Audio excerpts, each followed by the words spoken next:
Hello and welcome to the All 12 Signs video series for Saturn Retrograde in Pisces. My name's Chloe. I work with card divination, astrology, and I channel energies through my body. This is just one of the ways that I channel, bringing in energies from different frequencies and dimensions to help us heal. My hands have just gone over my heart chakra, help us clear stuck energy and open up portals to allow messages from the cosmos to come directly to our soul and bring in a level of integration. Integration is the name of the game on this channel. I focus in these readings and with both the astrology and the divination and the card pulling on you. You are the most consistent thing in your life. The more that we understand ourselves at a true deep level, the more we shift our frequency in alignment with our soul. This draws towards us experiences that are more matched to who we are in terms of romance or work or whatever it is. If you wanted a personal reading that was more specifically linked into those things, do check out the description box where my email address is, as well as natal charts. I tend to cater to the client, so I will get back to you. But in these readings, as I said, the integration, the inner work, peeling back those trauma responses, limiting beliefs, so we're then able to not only draw things towards us that suit our true soul's nature, but also be able to be more confident in who we are and weather the storm when situations come up that don't necessarily feel like they're in alignment with manifestation and absolute abundance. The universe is a little more complex than that. And so it's often sometimes situations come up that might be difficult that are helping us really establish sort of long-term legacy foundations. It's my personal experience that we've been on this rodeo many times before, and that our soul is constantly signing up in lifetimes to learn deep lessons that then get integrated into the next part of your cycle. So even if it might not seem apparent in this lifetime, it certainly will be in the next. Right, so I'm going to be I've already done a Saturn in Pisces transit video, and that was when it was in its direct motion, when Jupiter was in Aries. So Jupiter governs Pisces, so whatever's going on with Jupiter is having an effect on Saturn. I really recommend checking out that series. I did a collective reading and also an all 12 signs series, and in each of those introductions in the all 12 signs series, I bring in different things linked into Saturn, the combination of Saturn and Neptune, combination of Saturn and Jupiter, people who have Saturn in Pisces, all of these, what Pisces means, what kind of devotional acts we can do towards Saturn in this sign. All of that's in the first part of the series. In this series, I will be bringing in other layers and talking about the retrograde and how this is going to affect us, as well as lots of different things. So do, even if it's not the sign, your rising sign, do go check out the other introductions, because there will be layers and layers and layers. And this is a big trend. Wherever Saturn is, it's helping us bring in a sense of legacy and commitment. Right, so speaking of signs, if you know your time of birth, it is best to watch your rising sign first. So this is the sign that falls in the first house. Speaking of houses, I work with the whole house system. This means each sign falls in the whole of a house. This is based on the Greco-Roman Hellenistic period of over 2,000 years. That's how I practice. And so looking to the first house, this is where the astrology will follow what I'm talking about in each of the signs. So it's always best to watch that if you do know your time of birth. Sun, moon, Saturn in particular would be a good one to watch as well, wherever Saturn falls in your chart, or all the signs, because Saturn has an impact on absolutely every area of our chart. So just look to that sign, look to the house that it's in, the themes of that house, and apply the themes to the messages that come through. It's as if whatever sign that is has now come to the first house. Right, is that everything that I wanted to say? Thank you everybody for being here. I appreciate your time and energy. I know how precious that is, and it means a lot to me that even if you're spending 10 minutes, a couple of minutes, or watching the whole thing through, I really do appreciate that energy transfer. So I'm going to be just shuffling a couple of cards and talking about what this retrograde might feel like in Pisces. So this is sort of more of a collective card pull, and then I'll be going to read, I should have mentioned that at the beginning, I'm going to be reading in this video, I'm going to be reading for Pisces and Aquarius. I always start with the sign that the transit's happening in, and then I work backwards through the wheel, and as I said, in each introduction I will be bringing in added layers ideas to what's going on. So Saturn retrograde, this happened on the 17th of June. This was the day before the Gemini new moon. I'm just going to list really quickly some transit videos that are I feel like are really significant just across the board. The collective reading for the Gemini new moon, I felt that a lot of information came through about how to work with the universe, how to work with chaos and control, and find the happy balance in between those things. Just in general for this summer, we've got big transits happening. So the Venus transit's super important because she's retrograding, and this happens every 8 years in the sign of Leo. And so this is marking a big 8-year cycle in that sign for you. And Venus retrogrades the least amount of all the planets. So when she does, this has a bigger significance. Venus also rules Taurus, where Jupiter is. So the Jupiter transit, I've done a series on that as well, where I talk more about what Jupiter feels like in Taurus. And so Jupiter, the reason why this is important for the Saturn transit, but just in general, Jupiter being in Taurus, big shift and change in energy of where we're finding inner wisdom. But Jupiter rules Pisces, based on the Hellenistic principles, traditionally. So whatever's going on with Jupiter is having an impact on Saturn. And Jupiter's in a Venus ruled sign, so what's going on with Venus is having an impact on Saturn. So all of it, we've got a chain of events here means that no cycle is ever the same. So this Saturn cycle is different to lots of previous ones that we've had in Pisces, simply because of where Jupiter is and and the signs that Jupiter is in, and who's governing Jupiter. So that transit's big, and that's particularly big because the main aspect that Saturn is making this year with outer planets is with Jupiter. And they made their first aspect after the conjunction that happened in Aquarius at the winter solstice 2020. This kick-started a whole 200-year cycle of Saturn and Jupiter meeting in air signs every 20 years. So that was a big deal. And now this is the first aspect that they're making between one another. This is a sextile between Pisces and Taurus. I have pulled cards for this in the summer solstice video because it happened a day before the summer solstice.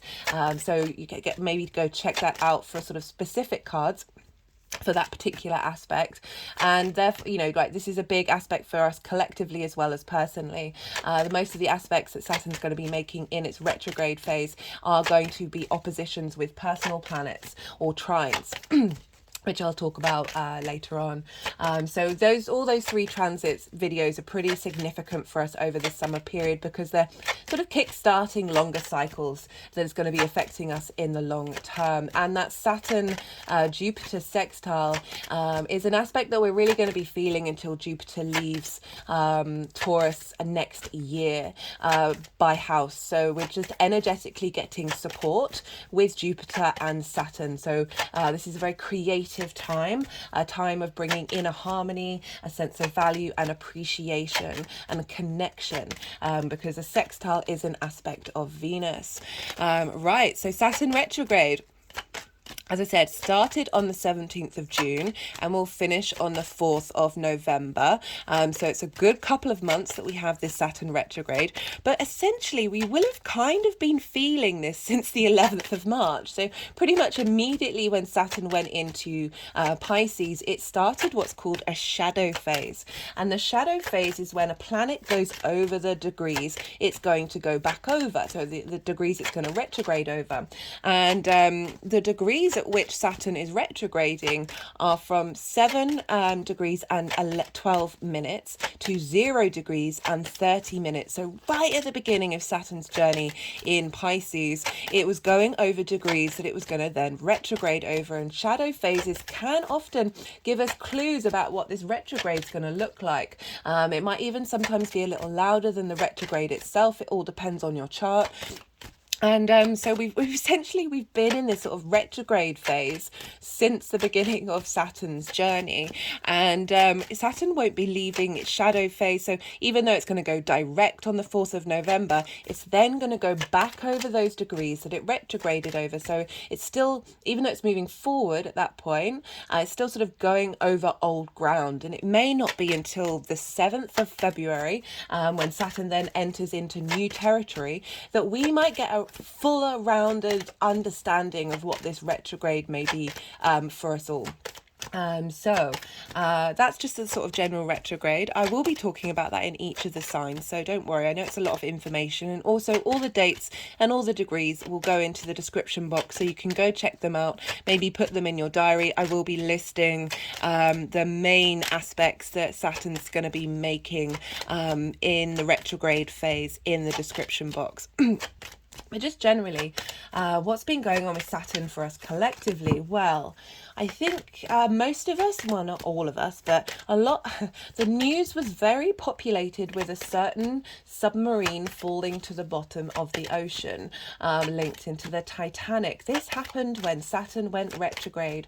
Pisces is linked into the ocean, and Saturn is very much linked into weight and heaviness. It rules the metal lead, which is the heaviest metal. So this sense of when Saturn went retrograde, of something sinking to the bottom of the ocean, of feeling the sense of of something not going quite right, something needing to be revisited, questioning whether the right procedures were made in order to do something successfully. So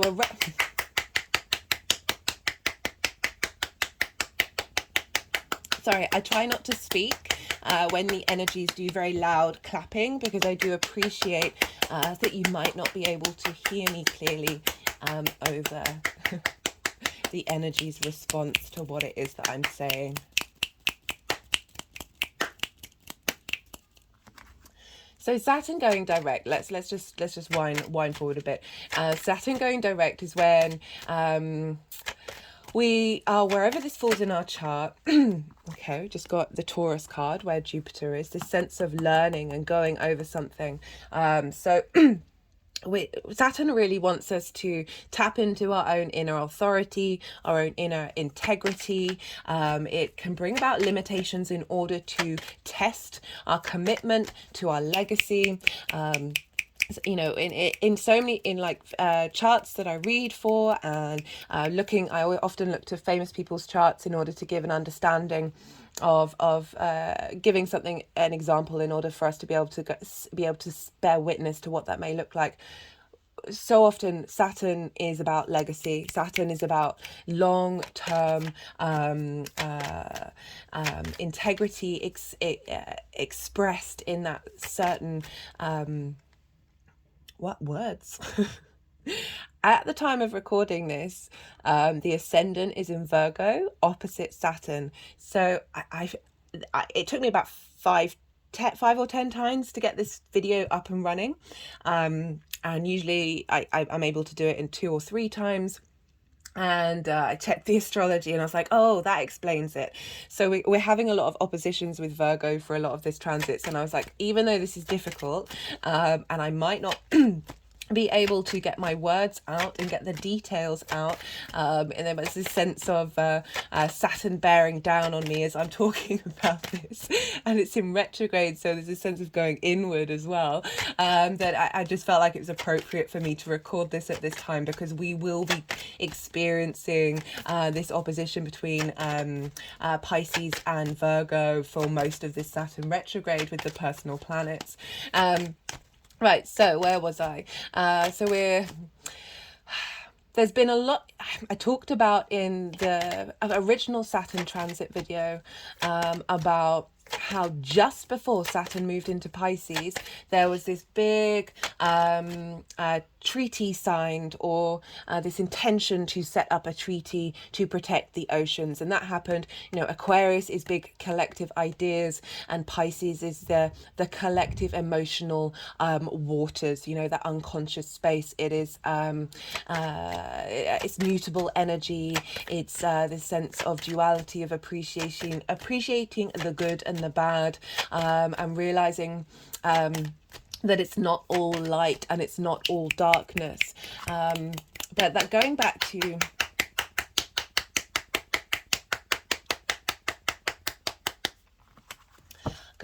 the retrograde. So we've, you know, I talked about how the submarine imploded in the weight of the ocean, and how Saturn can bring out limitations and restrictions. It's Saturn wherever Saturn is, it's trying to make sure your foundations are strong. Okay, so it can often bring up situations that test those foundations in order for you to question, revisit, and go over. And that's just Saturn generally. And now with the retrograde motion, this is now we're really honing down on how to establish strong foundations, how to work with what we've been exploring with Saturn being in Pisces in general, and how we're able to then look at what we've been learning, look at what we've been feeling about. So again, Pisces in the water sign, it's an emotional space. How do we feel about something, and then how do we instigate that and integrate that into what our long-term legacy looks like? So the very literal representation of something being halted, something being restricted, and submerged within the weight of the ocean is a representation of what we will be doing individually. There may have felt like that restriction turned up around the time Saturn went retrograde on the 17th of June, leading up to it and a couple of days afterwards, that may have felt quite heavy. Not as dramatic as that, but we often find in astrology that there are very literal representations of the astrology that act as a metaphor for how we work. That is not me diminishing any pain may have suffered over the loss of life. There has certainly been countless other situations of boat sinkings that don't necessarily get the same amount of attention. So it's a unit. I'm being a little pragmatic with it, but it isn't. I'm not disconnected from the fact that it is a great tragedy what had happened. But we live in a world of great tragedies at the moment, and it's. I want to focus more on the metaphor of this is a sense of regulations not being put in place, care not being put in place. Saturn wants you to care. Saturn wants you to be responsible. Saturn wants you to put in the work.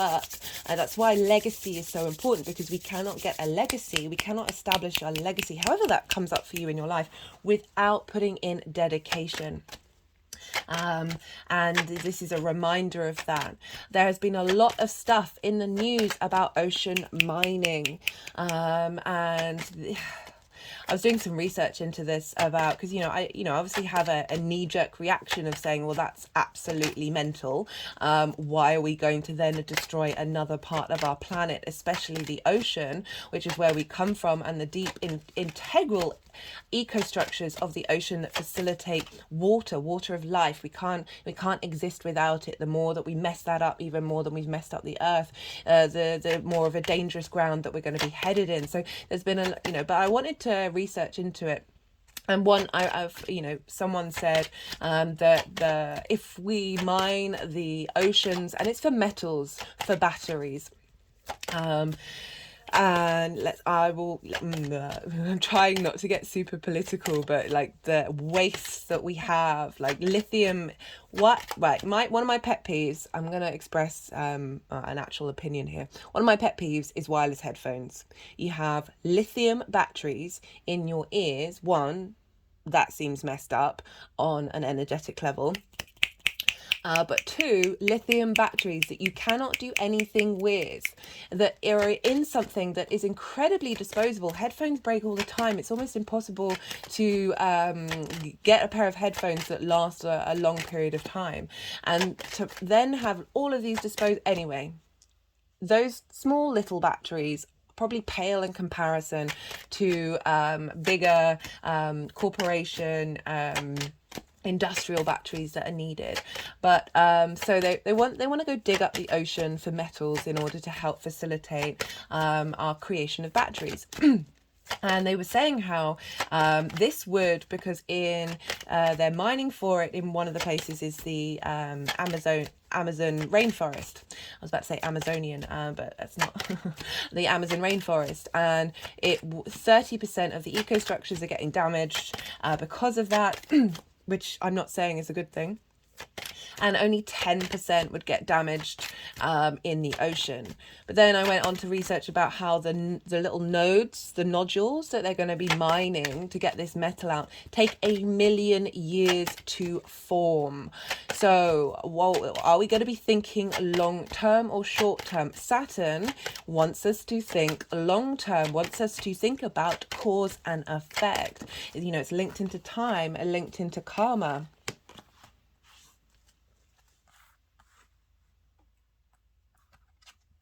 Okay, we just got the Eight of Swords, which is about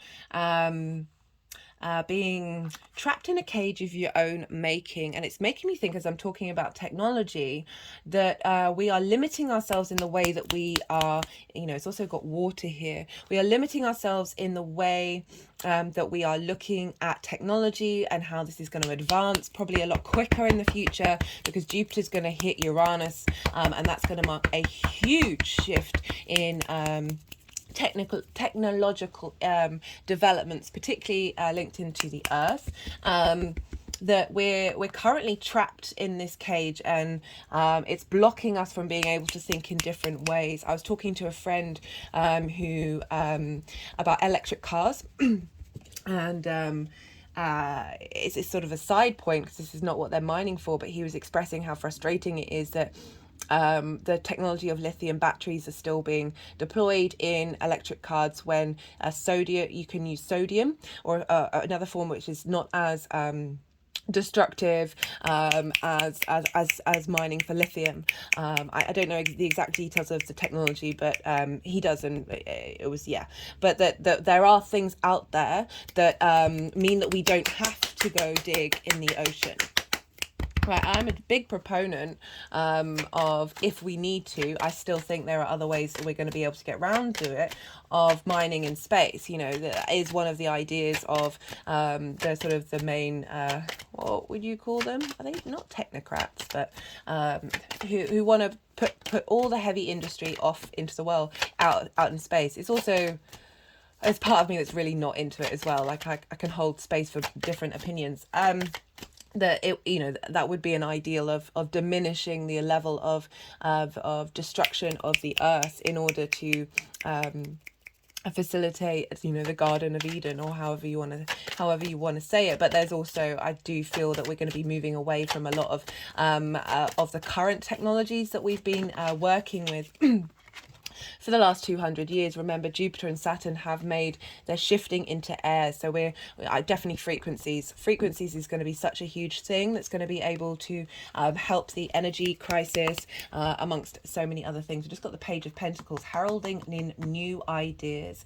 That, you know, the Hierophant is also about tradition, it's about society, that there is something that is coming in the future. You know, Saturn and Jupiter are sextile. This is creative energy, this is brainstorming. They're both in yin night signs, but they're operating from different elements. We've got earth and water here. So these two long-term planets are in very creative aspects with one another to help us facilitate a longer-term goal in how we operate with technology.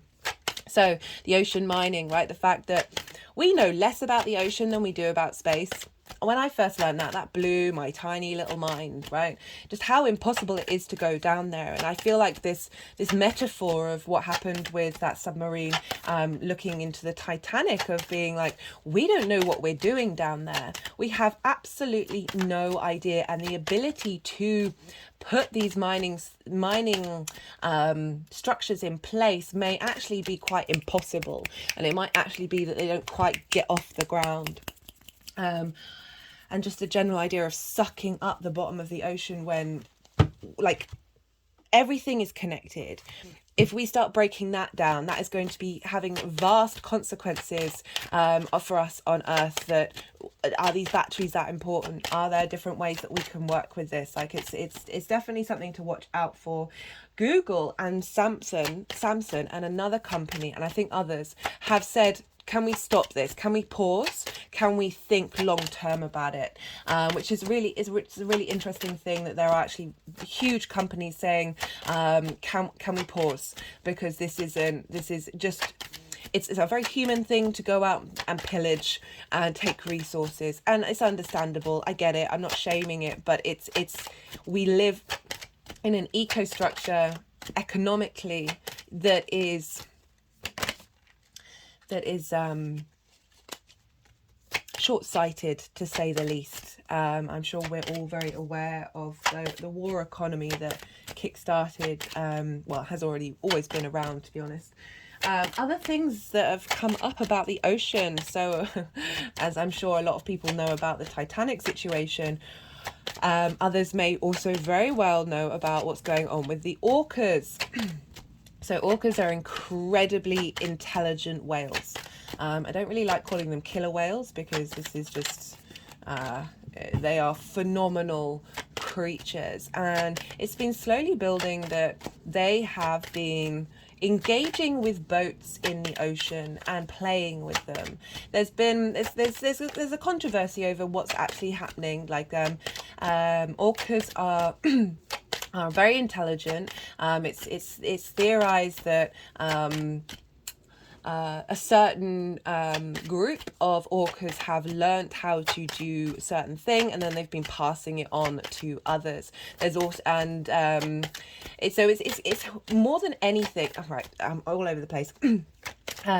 There's also been scientists coming out saying we cannot explain what's going on, and it seems to be more playful than it is destructive, right? And I understand why they're saying that, because there could be a serious backlash against the orcas if everyone has it in mind that they're coming out to get all the boats. However, on the flip side, what's it done for the human species? Well, it's kind of rallied everybody to be like, yeah, they're standing up for their rights, especially after that or what's his name, the Avatar movie, The Way of Water, coming out, which I still need to watch. That there's this sense of needing to defend the ocean, needing to defend something and not break up for the sake of greed, not attack it for the sake of greed.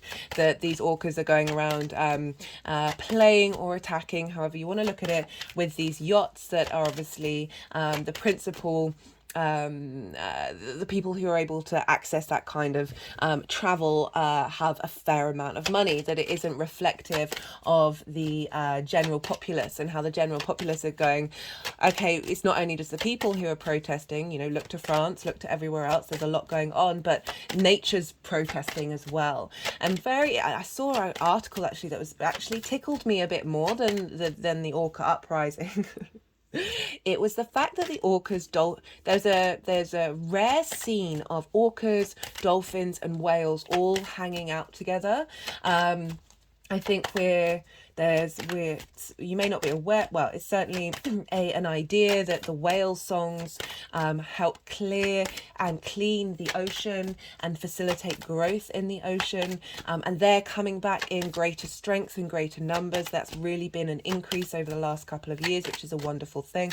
But having these all these animals interlinked with one another, and their consciousnesses communicating a sort of like, well, we'll stop dividing. It's a nice representation of what may because we came from that water, and everything comes from that water. There's so many parts of the oceans that then has a ripple effect on the earth. Like, it starts on the ocean. We've got the El Nino effect happening now. That's just cropped up in the ocean, that if they all start combining together, and then that energetic release goes into the ocean, and then it floats into the land, which I think would be, I mean, it's an idealistic way of looking at it, but we can but hope and spin these stories in order to manifest that out into the world. What other things have been going on? There's also been a lot going on about areas of the ocean now being protected slowly, bit by bit, as you know, as well as also there's a big thing happening in July of agreement of what they're going to do about the mining. So I mean, judging by everything else that's been happening over the last couple of years and centuries and millennia, the idea of the governments coming together and not having the interests of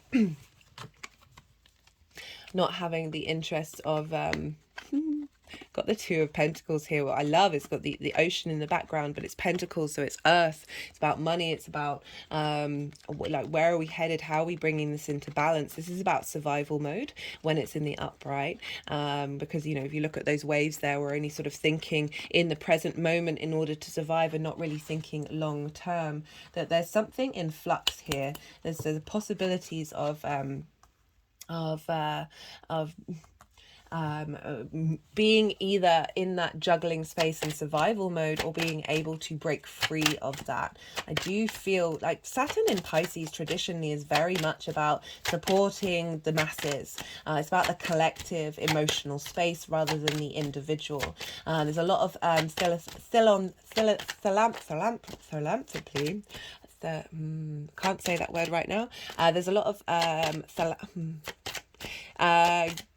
setting up communities and practices that help support everybody. Happens with Saturn in Pisces. It's a very common theme that right now with this retrograde, we're being shown what we need to look at. We're being shown of going, if you're going to do this responsibly. Take your time. Don't rush things. And we can apply that to our own personal lives as well, with whatever's come up for you during the direct motion of then, now we're given a time to revisit and go over. Saturn is 3 times closer to the earth, and this is where that energy of Saturn is really being imprinted into our 3D experience, that sense of responsibility, integrity, authority, and being able to understand what it is that we need to navigate in order to create those strong foundations. What else? Oh, there's also questions about whether Japan should dump the Fukushima radioactive water into the ocean. Like, there's madness out there. Scientists find rare deep sea octopus nurseries. Octopuses are a phenomenal creature. They have brains in their tentacles. I remember telling that to somebody once who was working in a restaurant that served octopus, and they looked at me like they would never be able to legitimately be able to offer up and suggest octopus ever again. Sorry, I'm just looking at a list of news articles. Oh, there's supposedly like a huge gravity hole in the middle of the Indian Ocean, and scientists think that they might know what that's about. So there's this sense of uncovering, the sense of revisiting and revising and looking into things, into the ocean, of taking our time, of being mindful, being respectful to what's going on. You know, that sort of Saturn with that submarine is very much going, you be careful, be responsible if you're going to go down there, otherwise there will be consequences to your actions. Saturn is the god of cause and effect, time, of karma. Okay, I like how the High Priestess has come up for this retrograde, because collectively, because this is water and earth. Water and earth are bound by gravity. They're about drawing things towards them. It's about cultivation and observation. The High Priestess is very much being in their own power and drawing situations towards you in a space of stillness. Getting into nature, being in baths, getting near water, being near the earth, because we've got Jupiter in Taurus and Saturn in Pisces. So our physical connection to the earth and the ocean, and Saturn's about boundaries. So having that confine of being in a bath, of where through meditation ideas may come to you. If we all collectively spent some time in meditation, then that impact, that energy will then affect the collective. We've got the Tower card. Okay, so I like it's going over the Eight of Wands. Sorry, Eight of Swords, of being trapped in the cage of our own making, being limited by the constructs and ideas of science, right? And not, even though magic is just science we haven't figured out yet, but being really open to other ideas that are going to help us bring us out of survival mode and into thriving mode. And by doing that through the gift of intuition, and not necessarily needing to be right all the time, and being in a state of exploration, that's going to help with us establishing longer term traditions that help the collective. and offer up new opportunities in the 3D realm. Right, I'm gonna pull one more card. How long have I been talking? Only 30 minutes. Okay, cool. Yeah, so this is it's just quite phenomenal, the amount of stuff about the ocean that's been in the news since Saturn's been retrograde. Well, basically since Saturn's been in Pisces, but really since Saturn's been retrograde, of this focus now being on the ocean, whereas when Saturn was in Aquarius, that was very much on the air, and when Saturn was in Capricorn, that was all fracking. So every time Saturn moves into a sign, it's going to be focusing on something that we need to fix, that we need to sort out, and help us understand how strong our foundations are linked into that. Just the idea of messing around with the ocean just seems completely absurd. But if you have ideas and information that say otherwise, that it's not actually as big a deal as I'm probably making it out to be, do let me know. I'd love to know. I've been trying to do some research on it, but there's very little information out there about the impact on this. You know, all the countries are trying to divvy up space and divvy up the ocean because you know, the land has already been settled. Well, arguably not so much at the moment. That we are constantly in a state of conquest, and Saturn in Pisces, as I said, like, this is the unconscious emotional space. This is the collective. This is it's the final sign. We're about to complete a lot of karmic cycles. Okay, we've got the Four of Pentacles here. So the Four of Pentacles, for me, in the way that I read this, I know it's all about holding on to something, but it's, you know, the pentacle represents the star of Venus. It's an incredibly powerful symbol, and this figure has it underneath their feet, chakras, over their heart chakra, on their crown chakra, that this is about innate inner power and security. So there's this sense of and I like how we're dealing with the earth here, even though this is about the oceans in terms of water, but a sense of not disrupting that security, making sure that we are acting wisely. You know, just the background is very much linked into the Emperor, of taking action that are serving the community in the long term.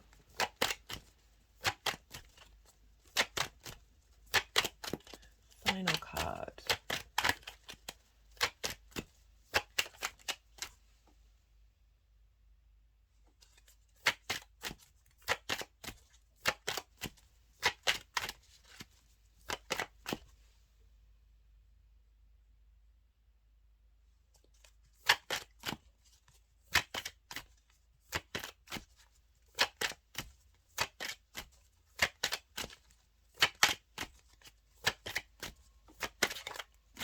I was just reading some of the headlines, and well, you know, it's a very common thing about the amount of plastic that's in the ocean, that instead of mining the resources, we should be spending time clearing up the plastic. I remember reading about how there's like loads of kids everywhere all around the world who are coming up with ideas about how to break down plastic that's actually really healthy, and it's phenomenal if you think about that, the sort of how the next generation really are going to transform the world.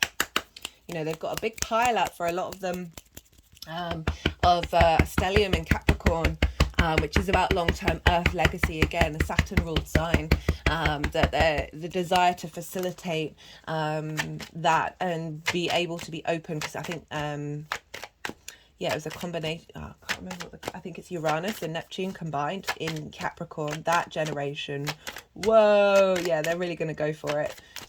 I don't fear, like, it's weird, I don't have, even though everything's just mental right now, isn't it, that there's just an innate feeling in, like, deep at the root of me, that we will get out of this. Like, even though this may seem extreme, and we are tackling different issues that we may not have tackled before as a species, that we've always had difficult moments. We've all you know, if you don't know, if you study history, like, a lot of collapses of civilizations across the board have always been about climate structure, that this isn't a uncommon thing, and yet something always comes out of it. Yeah, it's not me saying that everything's going to collapse, but who knows, we don't know. But all we can do is focus on our own internal strength, our own internal power, make our contribution to, that's why I focus on the inner work, because the more that we do the inner work, the more that is reflected in our environment and the collective. Like if we all start addressing and looking at our trauma responses, our neglect that we have on ourselves. You know, Saturn retrograde can often help you on a personal level to have a little more control. You know, I said it's 3 times closer to the earth, and this is when all the sort of in the strength of Saturn can come inward and help you have some resolve, the desire to step up, the desire to work hard, the desire to bring in a sense of responsibility and integrity with how you connect to the collective, right? So it's a collective water sign,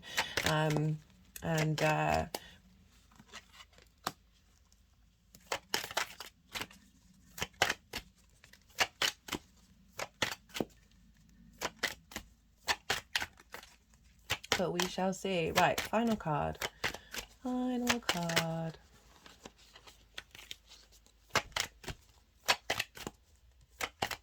Revisiting security. Revisiting security. Seeing where what restructuring do we need to do in order to be able to feel safe and in control, is very much that 4 of Pentacles. You know, Saturn's not just about the ocean being in Pisces. It's there's a lot of sort of mental health situations. You know, we look at how the psychedelic movement and psilocybin and all of those things, all those plant medicines are coming to the forefront, and hopefully are going to be more accessible because they offer a really beautiful way of engaging and working through trauma and helping with addiction, to help us find our own divinity and clear neural pathways that keep us in the habit mode. Okay, let's leave it at that one. So the 8 of Wands in reverse, inner change, inner shifts, move with what's happening in your environment, go with the flow inwardly, spend time shifting energies within you. But it's also, it's not that fast. It's about taking your time. We're going to be going over things, going back and forth. That there's really going to be a sense of contemplation during this retrograde. Right, I'm going to leave it at that. Be good to yourselves, guys. Be good to those around you. And most importantly, be well until we meet again. I'm reading for Pisces and Aquarius in this video. Pisces rising. How are you doing, Pisces? For those of you just tapping into the Pisces energy, look to where Pisces falls in your chart, the house that it's in, the themes of that house, and apply those themes to the messages that come through. Take what resonates, leave what doesn't. But yeah, so for Pisces rising, this retrograde of Saturn is happening in your first house. The first house represents how you embody your sun or your moon in your actions and your deeds, depending if you've got a day or a night chart. It's your vitality, your appearance, your character, your sense of self. It is very much your house. It's often how other people see you. I'm going to be pulling cards for the sort of what we've been learning from Saturn direct being in Pisces. Second pile will be what we're coming across in this retrograde. What energies are we working with? What challenges we may face? What energies might help us work with those challenges? And then the third pile is going to be how this energy is manifesting, moving forward into the direct motion. So just in general, Pisces, the main sort of, I'm not pulling cards for each aspect, but the main aspects that Saturn's going to be making As firstly, we've got the major aspect between Jupiter and Saturn, and Jupiter is over in your third house in Taurus, so that Taurus energy sextiles Pisces energy regardless of whether it's your rising sign or not. So we sextile is an aspect of Venus. Venus wants to bring creativity. She wants us to connect, find love, a sense of value and appreciation and harmony. So very supportive creative energy, sort of brainstorming. There's a flow, there's an ease.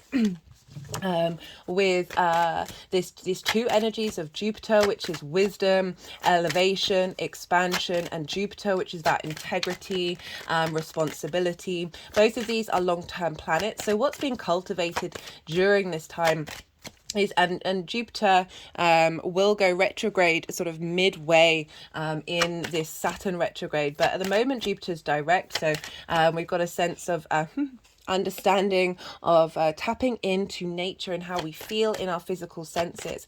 And for Pisces rising, this is in your third house of creative energy. Sorry, not creative energy, communication. Began with a C. My brain sometimes does that. Communication and your environment. It's your day-to-day, the things that you're doing on a day-to-day basis, the people that you meet, the places that you go, your environment.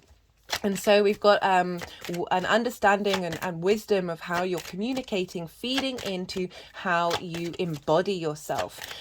So we've got that main aspect. Then a lot of planets are going to move into Virgo, and this is going to be opposing the Pisces energy, opposing Saturn.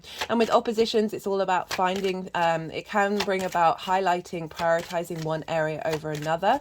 It can bring about a sense of limitation and frustration. It's all about bringing these things into balance. And so for Pisces rising, this is happening in your seventh house of one-to-one intimate relationships. That is business partners, clients, friendships, those intimate friends that you have, and long-term committed romantic relationships. So when planets move into Virgo, this is going to bring us about a sense of opposition of, okay, how do you personally feel about that? And how is that coming into potentially a sense of frustration with Saturn being in your first house. So let's go back to Saturn being in your first house. This is asking you to look to your own inner authority, understanding how you are growing and evolving in your character and to bring about a sense of responsibility, maturity, integrity. The legacy of who you are is being formed at this time.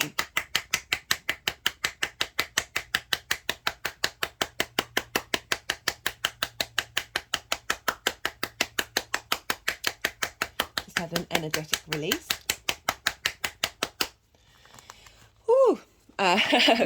So with Saturn going direct, this is sort of, you would have been exploring that sense of authority of who you are.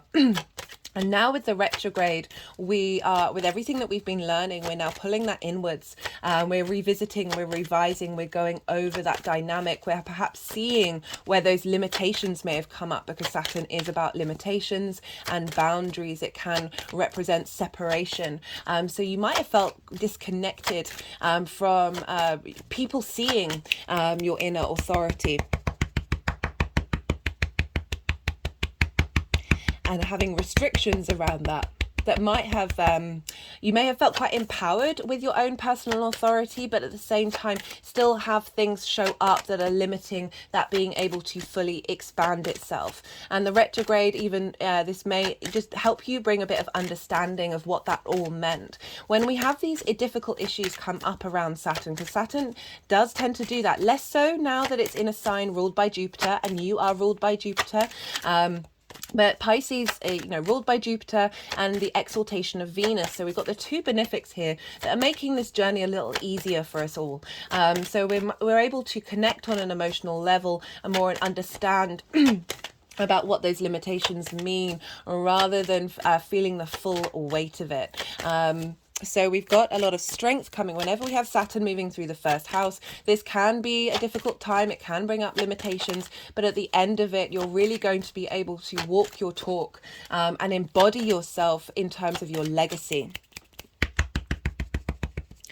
So with this retrograde, as I said, we're revisiting, we're going over, we're reflecting, we're going inward. Things are slowing down. We're taking our time. We're allowing ourselves space to grow and change and cultivate, to be in a state of observation about how we want to embody ourselves. You may find with Saturn retrograde that your energies levels may drop a little bit, just because you've got Saturn, which is a heavy planet. Being in retrograde, it's closer to Earth, so it's the themes in which it brings up can be a little louder during a retrograde, but where there's also this just sense of wisdom as well, because we're dealing with the sextile with Jupiter at the same time. So there's a lot of support in the cosmos to help us work through this particular part of our personal journey.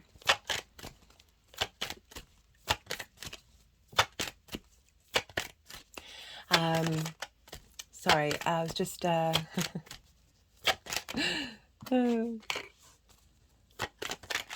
my mind has just gone completely. I'm just going to pause for a second and regroup. I realized that I hadn't drunk any water for a while. And that reminded me, with Saturn being in Pisces, it's important, especially in the first house, it's important to be hydrated. And there's, I'm going to talk about this in one of the introductions, but I'll talk about it here because it is dealing with the first house of you and your body. That taking care with the water that you drink. I have a lot of jars that because the tap water here in London is terrible, that I have like charcoal sticks that are in jars, and I let the water be open to the atmosphere for 24 hours for the chlorine to come off. You can put crystals in there, just being really mindful of the kind of water that you intake into your body. I was also, my feet were a little cold, so I put some socks on, and that reminded me of when Saturn first moved into Pisces, that I started having issues with my feet a lot more, and Pisces rules the feet. So these are the things that you might want to tend to during the retrograde, or you might get a bit more ideas of how to look after yourself in this way. Saturn retrograde can also really help with habits and addictions and things like that, because that sense of authority and control, because Saturn is closer to the Earth, we're able to embody it in the 3D realm a little bit more. Saturn is about limitations and saying no to things. So during this retrograde, it might be if you do have things in your life that you want to help get rid of, or not have prioritized and be habits, this can be a great time of working through those while Saturn is retrograde. Really reassessing and reevaluating how it is that you want to express your inner authority. Saturn for me, right, is limitations, but it brings up limitations for you to realize what are your core needs, what are your core parts of who you are. The more that we understand this, the less limitations we actually need, the less sort of things that phase us and frustrate us. So this is a really good time to work out, okay, how do I truly want to express myself? How do I want to embody power? Power isn't a bad thing unless you're trying to diminish other people's power. Saturn is in Pisces, the collective unconscious. This is about incorporation, being able to walk a mile in somebody else's shoes.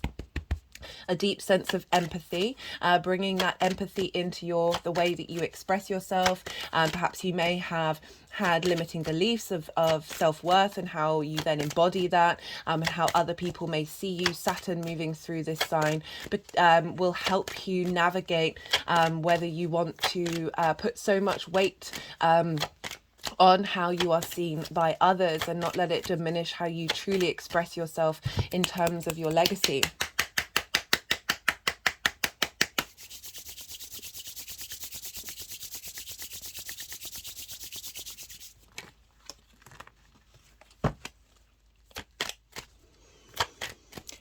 Having a more innate understanding about cause and effect in your behaviors and how they impact the world around you. Taking care and responsibility with your health, with your appearance. You might just be feeling a little more somber, a little more mature in the way that you express yourself. And this retrograde is really helping reflect on that and helping you navigate things that you may have missed, and be able to explore while it is going over old territory. For those of you who have anything in the early degrees of Pisces, 0 to 7, you're going to feel the weight of this quite strongly. But just in general, we still feel it. But those degrees in particular are the ones that are being revisited. We're getting a sense of a test of commitment to who you are. And this can often be questions of faith, particularly because we're dealing with Jupiter as well, who's over in your third house of communication, and Jupiter's linked into faith, and you are ruled by Jupiter, that issues may come up that are bringing up limitations and frustrations that you're not quite able to embody yourself or express yourself or be comfortable in yourself, that these things come up in order to see, okay, what truly matters for you that you're going to stick by in the long term. It can often see parts of how we express ourselves and embody ourselves fall by the wayside, or transmute that energy into something that's more mature and long lasting. Right, so let's talk a bit more about the aspects. I personally have certainly noticed for myself that since Saturn's been retrograde, the cards haven't wanted to come out very easily. It's just one of those things that I'm like, okay, I can see that this is something of a boundary of the way that I'm engaging with divination. Pisces is very magical. It's that collective energy, that emotional energy, that very magical expansion of faith. And faith means you're not necessarily knowing the small details, but understanding the bigger picture of tapping into the sort of the creator energy.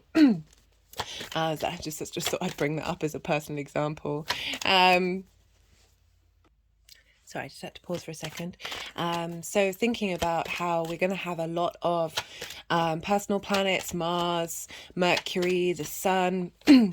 Mercury will be going back over there again because it's going to retrograde in Virgo, and then we'll have Venus come late in October. So these major aspects are all sort of happening between the 20th of July and the 10th of October, when they're in opposition over in Virgo. And so it could have been that with Saturn moving through the first, that you might have tried to exert your authority in how you embody yourself a little bit more, right? And this may have impacted in your one-to-one relationships, as I said, business, romantic, friendship. And now with this retrograde, you're going to be able to see clearly about those perhaps may have going a little where things may have been out of balance, and needing to bring that back into alignment of, okay, as much as we're focusing on the self here, we want that to be in harmony with our one-to-one relationships, rather than a sense of prioritizing yourself in the long term. Like, it's okay, the consequences of your actions showing up during this time, to help you, be kind to yourself. If something difficult may have shown up, be kind to yourself in the way that you've responded, and realize that it is because Saturn's moving through there, which can give you a sense of feeling that you're the one with all the power. And it isn't about that. The more confident and the more that we know ourselves, the more we establish strong foundations, Saturn in the first, the more that we don't necessarily have to express that power in a way that's diminishing other people. So that might be a lesson that's coming up during this time, as well as potentially in the opposite of that, of realizing that the limitations of other people that may have, very interestingly, that one wanted to come out right at the beginning, but I put it back. That what was I saying? That through your interactions with other people, with this opposition, that you are then able to express yourself with ease and with maturity.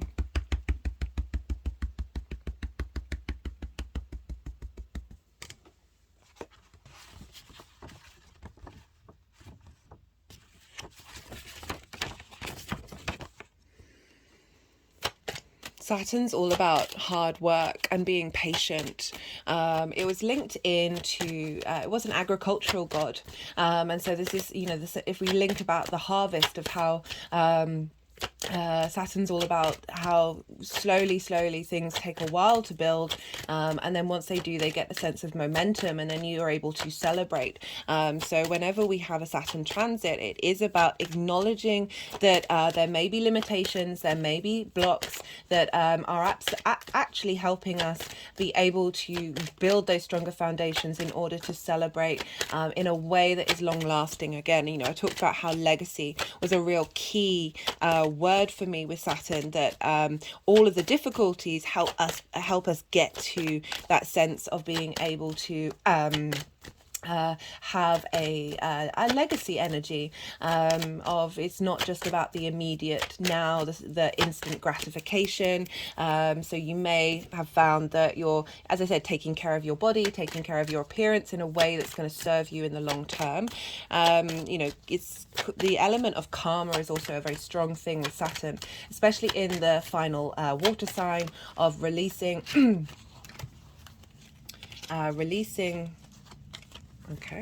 releasing collective energies that are linked, that you may think are part of your manifestation. So often, we embody things that aren't ours. Also, clearing of karmic lines, karmic contracts that may have blocked your ability to express yourself. These are going to get rewritten during this retrograde.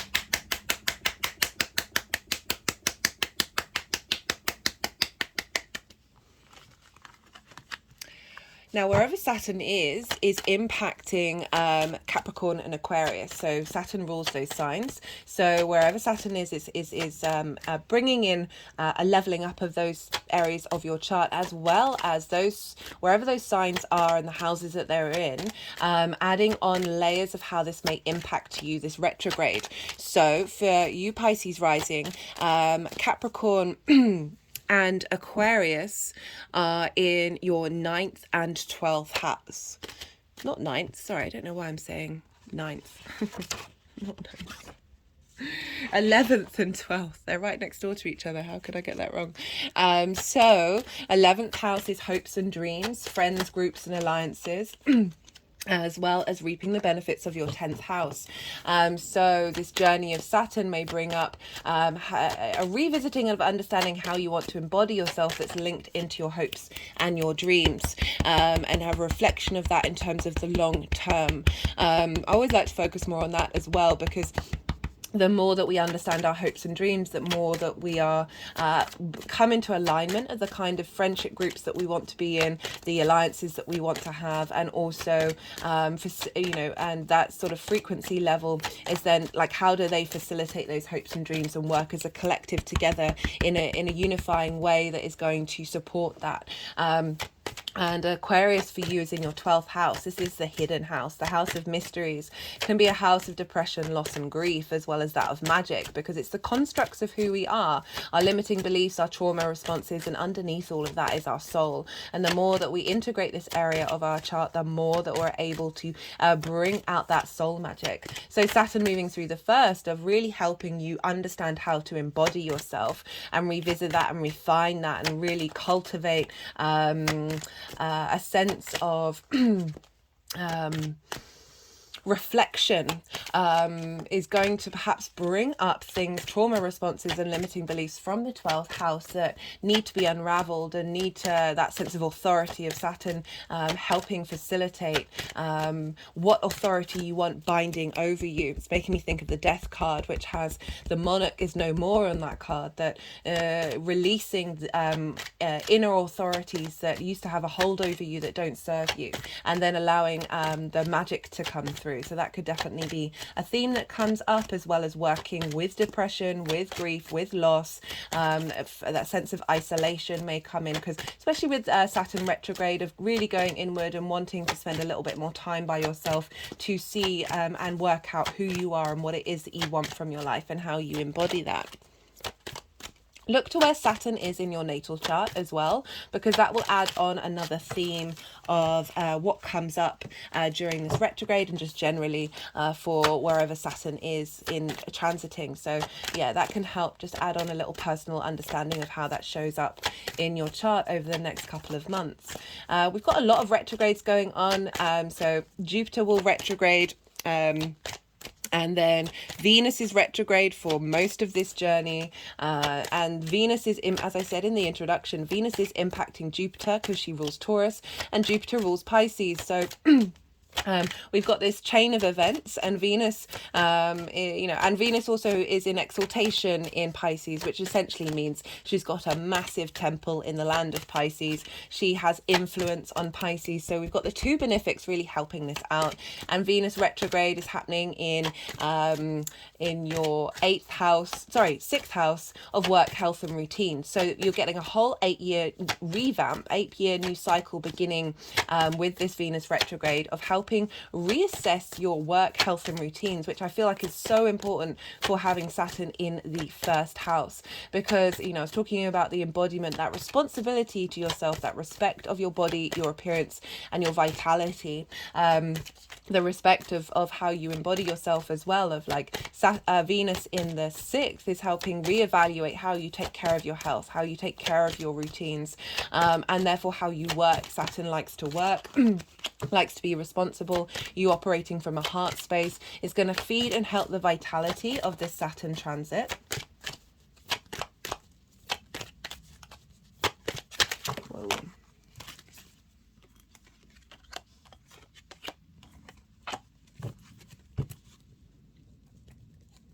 Okay, so it's kind of everything that I wanted to say off the top of my head.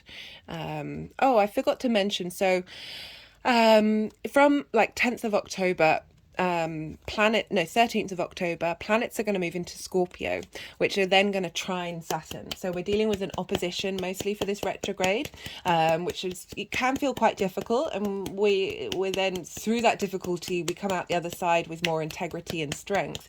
And then immediately after that we're getting support in Scorpio with a trine. A trine is an aspect of Jupiter and wants to elevate, bring inspiration, expansion, sense of opportunities through that innate wisdom that we learn. And just a sense of ease, right? So 2 water signs. You are a water sign. You're being facilitated. They're sharing energies. So this is in the... Scorpio is in your 9th house. This is how you see yourself in the world. So after sort of potentially difficult transits with the oppositions in Virgo, you're then going to see... support come in of how you map yourself out in the world, your perspectives. And that's gonna, off the bat of everything that you've learned from that opposition in Virgo with your intimate relationships, you're gonna be like, okay, now I understand how I questioning who you are and why you are on this planet, in this world, in this universe, and having a more sense of understanding of your long-term legacy, and perspectives that may have been frustrated or limited by other people. Sometimes we can be codependent with those intimate relationships, and really helping you work through that and find a sense of inner strength. My hands have just gone over my heart chakra. Right, so they put the deck down, which means all the cards that wanted to come out have come out. This is when I'm going to be quiet because the energies move the cards around, and I find it a little bit of a challenge to channel, think and talk at the same time, so do bear with me. You just had a lot of information. It's a time to see what's intuitively be coming up for you. Saturn's been retrograde for 2 weeks now. So see what sort of been coming up and what intuitive hits you've got about how this retrograde is turning up for you. I just want to say, be kind to yourself. Always be kind to yourself with Saturn transits. Realize that these are more long-term transformations, that any limiting limits and frustrations or things not materializing in the way that you quite wanted them to, just give it time. Just give it time. It's helping you in the long term. Okay, so I will then start talking again and come back to you in regards to the astrology and the tarot. So I'm just going to pull it down to show you, because sometimes they do strange things with the cards. So they've just put the Six of Pentacles, the Devil and the Star card, very much talking about deep healing, but also addictions and things that have power over you being healed through the internal gift of Saturn with that Six of Pentacles. But I will bring that into more understanding.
Okay, so we've got for what we're sort of bringing from the direct motion of Saturn.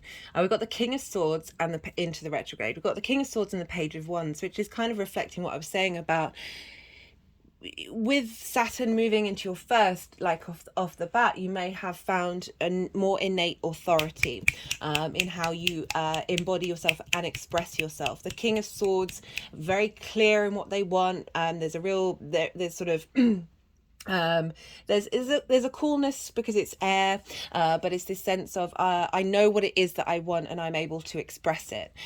With the Page of Wands, which is heralding in a new creative way of embodiment. So because we've got that Piscean energy, which can be very creative and very magical. With the Page of Wands of saying we're bringing in this new sense of vitality. With the wands, this sense of going on a journey as well, of heralding on this new adventure that you're exploring of your own authority.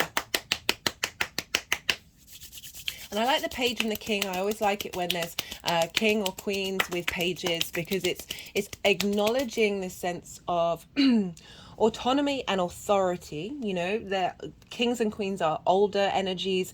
They've gone through certain things. There's a confidence there. And pages are very useful. They're just getting a hold of this fire energy or whatever element it is. And they're so excited, and there's a freshness, there's a usefulness.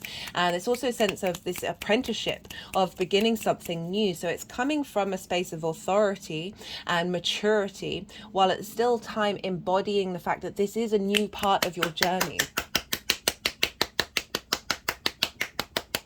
There's a lightness with a heaviness with that. So for the retrograde, what we're working with, what we're engaging with Saturn being retrograde in your first house, Pisces rising. So we've got the Five of Pentacles to start off with, and it's in reverse. And upright, this is about not feeling supported. There's a sense of lack, and in reverse, it's saying this retrograde is really helping you refine that and clear that energy out. And it's with the Hanged Man, which is Neptune, and Neptune is in your sign as well. But this is about pause. This is about reflection, about being able to change your perspective. You see, this figure is upside down on a tree. And a lot of practices, just by standing on your head, you're shifting your perspective and you allow different ideas to come in. So maybe that might be something you want to do. But it's also Odin, the Norse god, was upside down on the world tree for 9 days and 9 nights, and at the end of it received the wisdom of the runes, which is another form of divination. It's saying during this retrograde, it is about pause, it is about reflection, and through that you're going to receive innate divine wisdom and understand about, we all have this sense, we can all have this sense of scarcity and limitations and frustrations and not being able to truly embody yourself fully. And that the Hanged Man is saying, take your time, be in reflection of who you are. We've got this with the Devil and the Star card, which I talked about, and the Six of Pentacles in reverse. The Devil is about things that have control over us, that it has a lot of power, that may feel really good at the time, but aren't necessarily serving long-term goals. Very interestingly, this is the Capricorn card with the Pisces card as well.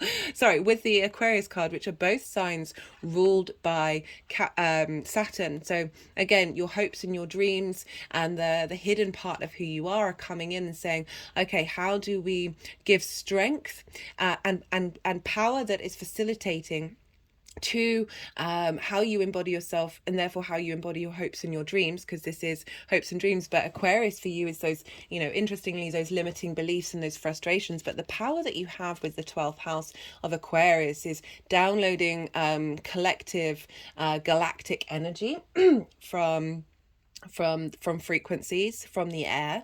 The star card is about deep emotional healing, and by, you know, she is unclothed, she is as free of masks as she possibly could be. There's a sense of authenticity with the star. So this journey with Saturn, this retrograde journey, is really going to be helping transform that inner space within you. And we've got the Six of Pentacles. This card for me is all about Saturn, but also other higher energies that are here to offer us something, to bring things back into balance. You see the scales here, and be in a state of receipt. So we've got the Five of Pentacles in reverse, and this, you know, the Six of Pentacles follows that, of feeling left out in the cold and not feeling supported, to something coming along and helping you be able to start a new journey. We go on to the Seven of Pentacles after this, which is about cultivating a new 3D experience, but it's in reverse. So it's really saying this retrograde is about revisiting and going inward, and unpacking structures that are internal. We've also got it with the Seven of Swords. And the Seven of Swords, I love this card. It gets a bad rep. This is about thinking differently. This is about bringing peace. So this figure is stealing swords from the other side in order to stop the war from happening. So it's implying that this energy is coming inward, the inner fight that you may have had, addictions that you may have had, pain over hopes and dreams not being manifested.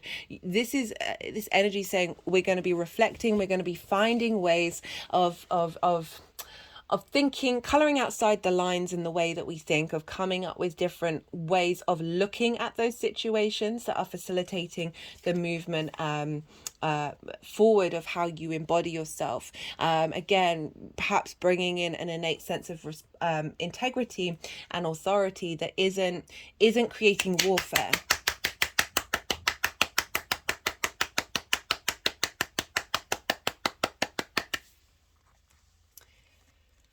For the energy of the direct motion moving forwards, we've got some really lovely cards here. We've got some scales.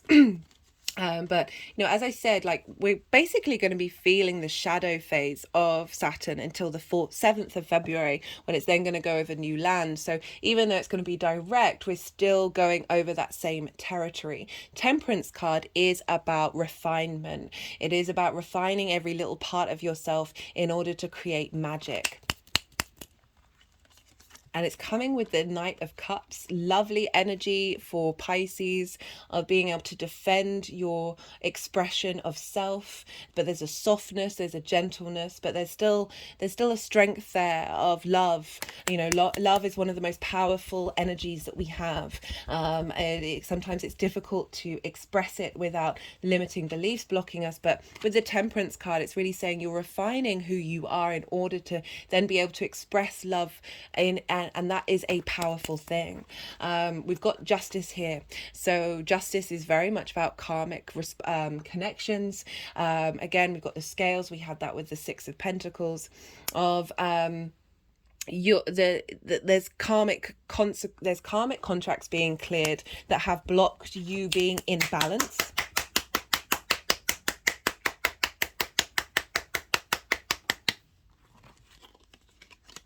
So whenever they put the cards, that it's them putting the cards over it. I keep forgetting to say it in the introduction, that's the message that's come through.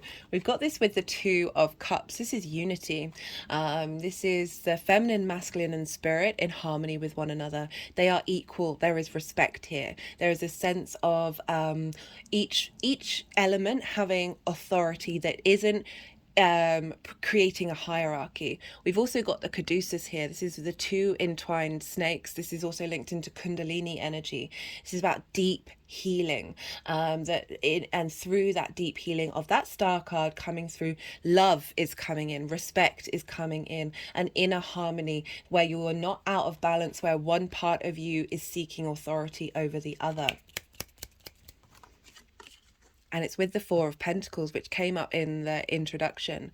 This is about innate power, innate internal structure and support. So the Pentacles This symbol is linked into Venus, sense of harmony and love and appreciation. They're over the feet chakra, the heart chakra, and the crown chakra. This is about knowing your innate inner strength and expressing that with the love of Venus. Another way of reading this is like holding on, and not sharing or being restricted. But I that rarely pops into my head, and I tend to go with the things that pop into my head straight away. But really do appreciate this combination of a lot of reversals with the retrograde, because we are revisiting, we're going inward, we're finding a sense of reflection coming up in these cards. Right, I'm going to pull some confirmation cards, clarification cards. Let's see what wants to come up. This is the numerology deck. All the decks are in the description box if any of them take your fancy.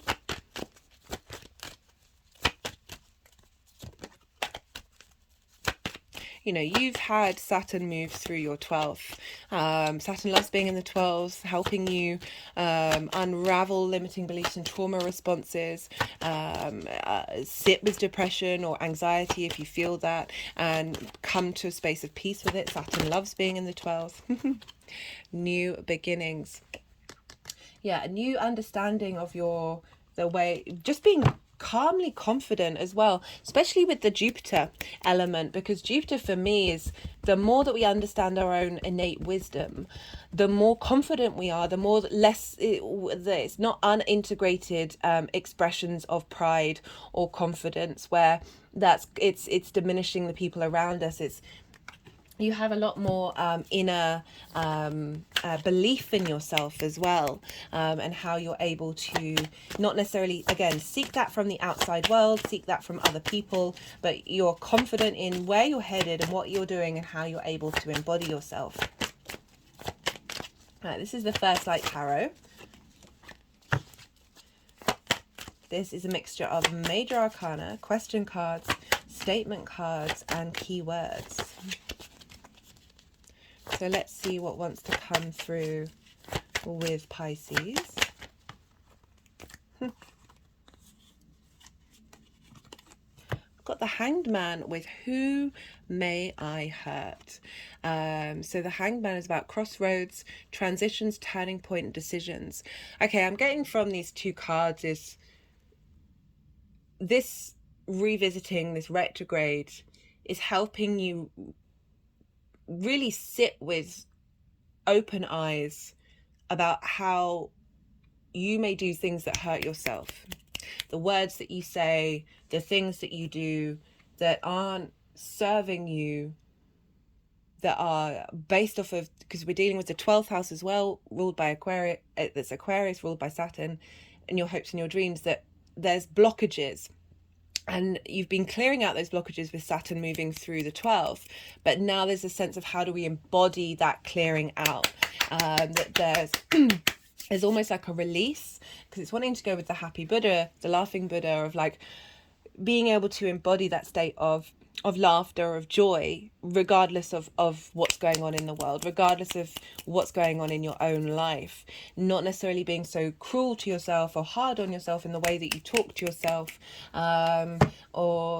just this journey is helping facilitate long-term legacy in the actions that you're taking that aren't I've just got the intuition card, that aren't impacting through short-term gain on things that are short-term. How you embody yourself, the things and actions that you take, that you're moving into a long-term space. And that means being kind to yourself. I've said that a few times already in this video, and it's interesting that that's come up already, the combination of Who May I Hurt and the Hanged Man, of like, really be kind to yourself, be real with yourself at the same time. Saturn's all about being real.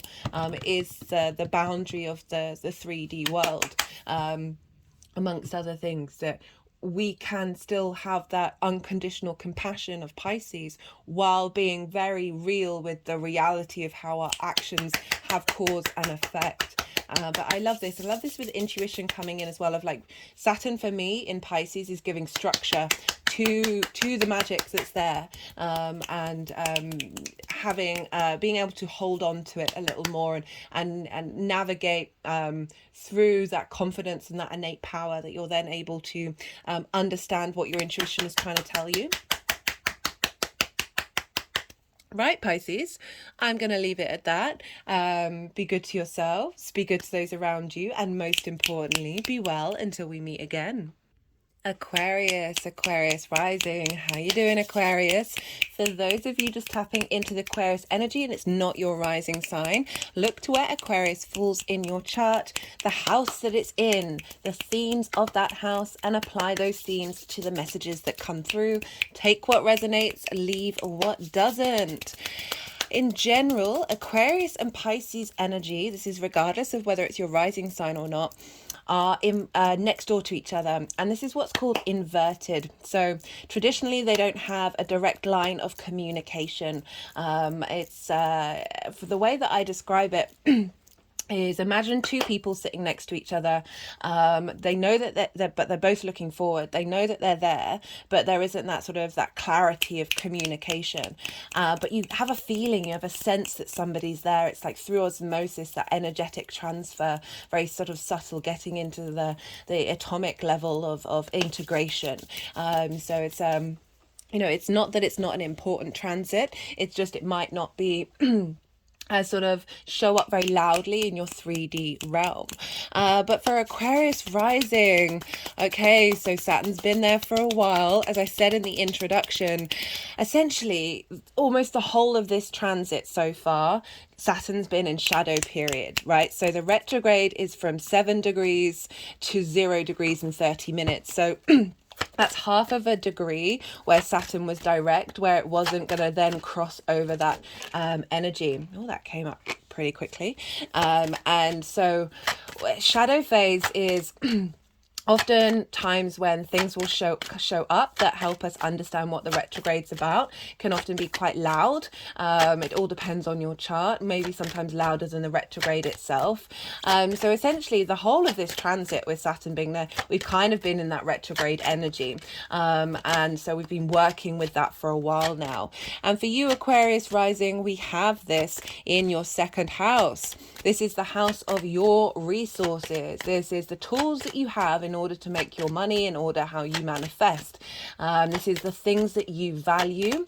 And it's also, and this is the thing that I tend to focus on mostly, is how you value yourself. So Saturn moving through here, especially in Pisces, so any sort of Jupiter ruled sign in the second house, there's a sense of expansion, growth and optimism. So it can be spending too much money, but with Pisces, it's more that money sort of disappears. Like you don't quite know where it is and where it's gone. Saturn moving through this house is great for that, if that is a problem that you engage with. Also, not sort of understanding your own value of it sort of being there isn't any fixed lines of a sense of you understanding the strengths of what you have and who you are. And so Saturn coming in here is sorry, I just had to pause for a second. I got something stuck in my throat. So it's Saturn moving through here is integrity, responsibility, maturity. It can bring out limitations and restrictions in order to help you truly know your value, truly know the sense of who you are. Like sometimes we can really struggle to understand, to value ourselves from a very genuine, real and compassionate space. We can get a lot of misdirection with how that we value ourselves, a sense of with Pisces energy being in the second house, this is the collective emotional unconscious, and we can, with that Pisces energy, we can get a bit confused with who we are, and it gets absorbed into the collective. So collective ideas can really impact you about how you value yourself. And obviously we live in a world that doesn't necessarily support integrated value. It can lead to overburdened id expressions of I'm the best, I'm the greatest, or a sense of complete lack of self-worth.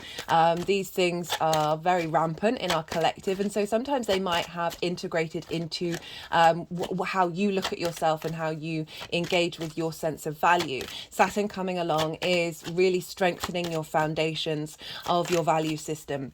But it may bring up frustrations and limitations. Perhaps, you might be trying to work on the skills that you have in order to create money in your life, and blockages may have come up in order for you to really refine those skills, to really be able to walk your talk, and operate from a place of integrity. Saturn will come along and can be the school of hard knocks if we aren't doing that, if we aren't walking our talk, if we aren't getting to the root of our internal integrity.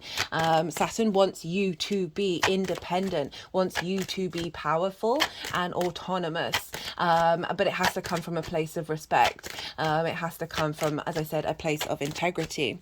So Saturn moving through there is you may have felt that your esteem may have felt stronger during this period, and with the retrograde it may be limitations coming up that even though you felt confident in yourself, this might not have been reflected in your day-to-day. So we can have this innate understanding, but now with the retrograde we're sort of revisiting those blockages.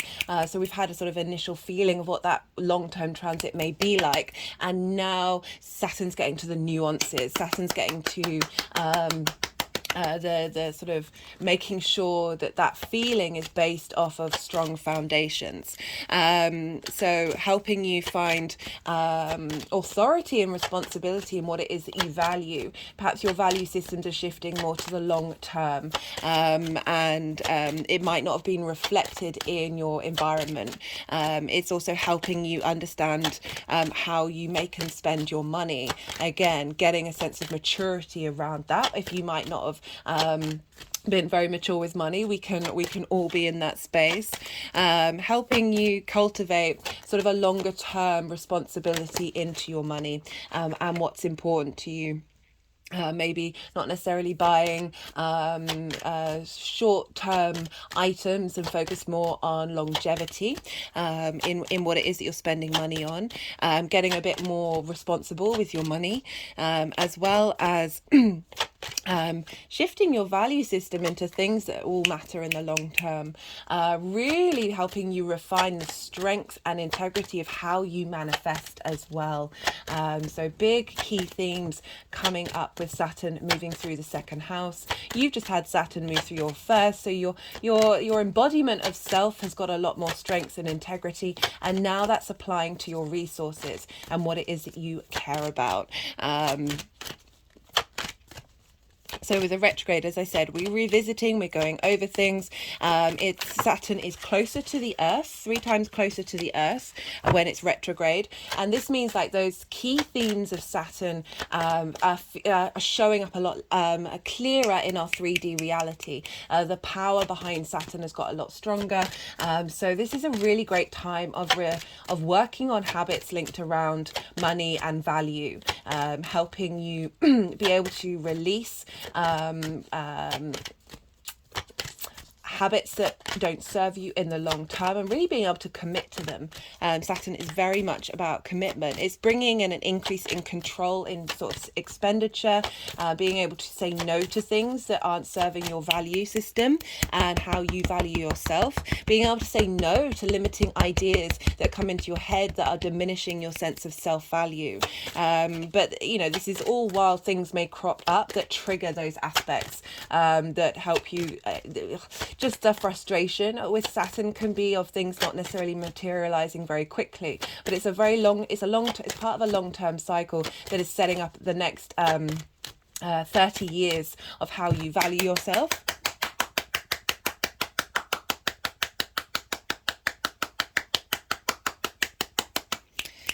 It's helping you helping you work through what you've learned from the direct motion. There's a bit more clarity and understanding of where the gaps may be in how you operate in the second house. Often Saturn retrograde can help test your commitment to your legacy.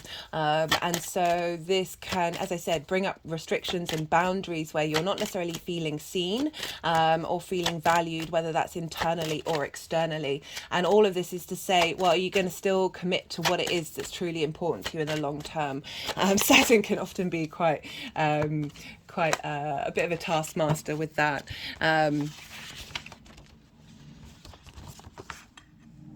You know, Saturn's all about hard work. So these issues may be just feeling like you're not quite getting anywhere with them. And after this retrograde phase, we're going to have a lot more direct motion and being able to see the reaping the cause and effect, reaping the consequences of our actions. You know, Saturn was an agricultural god, so linked into the harvest. Harvest takes a year to be in motion, and then when that's finished, you still got to keep on going. So there's a sense of things taking time and dedication, that it may be hard work, but hard work isn't a bad thing. It can be about discipline and letting go of things, a sense of sacrifice and surrendering something that may feel in the immediate future important to you, but actually is going to serve releasing that for the long term. Finding systems in the way that you deal with your money could be a really good thing during this retrograde to help you really ingrain long-term financial discipline, essentially, that is going to facilitate you being able to access the tools that you have in order to manifest and make money. That's going to facilitate your future. Saturn's also linked into karma, so a lot of karmic contracts linked around into perhaps not spending money wisely or not valuing yourself, that these blockages may have been there in order for you to go on a journey of self-discovery. And now Saturn moving through there is helping you reassess and let go of some of those blockages because we're doing the hard work, because we're reflecting on our own inner integrity and pulling back the layers, working out what is yours and what is the collective, very much so with Saturn being in Pisces. There is an element of being patient, especially around this retrograde. So funny, this is the card of getting the lay of the land. There's definitely patience involved with that, that we're going to be you know, a lot of the planets are retrograde over the summer. Jupiter is going to go retrograde on I can't remember the exact date. I think it's the 14th of Oh, ignore me with that. It's happening from at least the 16th of September. I don't have the exact date here. If you haven't watched the introduction, I'm going to say very, very briefly some other transit videos that will help understand what the Saturn transit's all about, because Saturn is in the sign of Pisces, which is ruled by Jupiter. Jupiter's over in Taurus, sextiling Saturn, so this is a very supportive aspect. I've pulled cards for this exact aspect in the summer solstice video, but also I've done a transit video on Jupiter in Taurus in general, as well as the previous Saturn transit video, because I break down in a lot more detail what it means being in Pisces, what Pisces means, the combination of Saturn and Neptune together. All of these things I go into a lot of detail in the introductions in the All 12 Signs video series. But right, so Saturn's in Pisces, ruled by Jupiter. Jupiter's in Taurus, starting a whole new cycle in Taurus for us all, in a supportive, harmonious aspect to Saturn. So we're getting a lot of help here. It's a soft energy, creative energy, getting a sense of appreciation and value in who we are and what we are. You have Jupiter over in the 4th house of roots and foundations. So, you know, Saturn's very much linked into foundations. And so for Jupiter, the ruler of Pisces, impacting Saturn, to be over in your 4th house of establishing how you find inner wisdom and expansion in your home, in your private life, in your understanding of where you come from, is a wonderful facilitating energy to help you through that discovery of Jupiter being there. An expansion there of then how that's impacted your values and how that's transforming your values and getting elevation and wisdom and bringing harmony between how you value yourself and the foundations that you have. Jupiter in Taurus. Taurus is ruled by Venus. Venus is over in Leo, opposite your sign, Aquarius, in your 7th house of one-to-one relationships, business, clients, friendships, romantic committed relationships. So Venus is retrograding there, doing a whole big revamp. Venus retrogrades the least amount of all the planets, so when she does, it's got a big impact. And this is happening, this is starting a whole 8-year cycle. I've done a Venus transit on that. That's a really huge transit for us all. Venus has a big impact on us personally. She is a personal planet, and she's also impacting Jupiter and therefore Saturn. So we've got Venus there, reevaluating your sense of value in it when it comes to one-to-one relationships. And so these are all intermingling with one another, because sometimes our one-to-one relationships may have impacted how we value ourselves. The 4th house where Jupiter is can be linked into our parents. They can have an impact on how we value ourselves. And all of this is facilitating you now, having had Saturn move through your 1st house, giving you a sense of inner authority in how you expressed yourself with confidence and integrity, is now really being facilitated in how you then manifest and support yourself with your resources in the outside world. So all of those. And also Saturn, this is a Saturn transit, and you are ruled by Saturn. So whatever's going on with Saturn is having an impact with you. It's a stronger transit for you because it is one of your many rulers, because it rules your ascendant. And so wherever Saturn is having an impact on the signs that it rules, and it rules Capricorn and it rules you, Aquarius. So those houses and that the signs are in are going to be leveled up by this Saturn transit in general, but also bring themes of those houses into this transit. So you have Capricorn in your 12th house. This is the house of mysteries. This is that which is unseen and hidden. So it can be a place of a part of who we are that isn't necessarily integrated, but also you've just had Saturn move through there a couple of years ago, so you've worked on that, you've worked on this hidden area of your chart, and this can be where depression, anxiety, grief, loss hold space, because it's the constructs of who we are and questioning them. Saturn moving through the 12th, which you had, as I said a while ago. Saturn loves being in the 12th, so you really would have been refining how you connect to your trauma responses, your limiting beliefs, helping release them and transform them. And underneath all that is magic, the magic of your soul, because this is the 12th house. It's that which is hidden, the occult. Magic is just science we haven't figured out yet, and so you would have been able to release a lot of your inner soul magic during that transit. And now this is Saturn's transit in how you value yourself and how you manifest everything that you've learned there, that you're being able to utilize the magic as one of your resources. It's also impacting your house, your sign, Aquarius. So Aquarius risings, this is how you embody your sun in your or your moon in your actions and your deeds. It all depends if you've got a day or a night chart. It's your character, your appearance, your body, your vitality. It's how other people see you, because it's the lens in which things appear in the 3D world based off of your moon or your sun.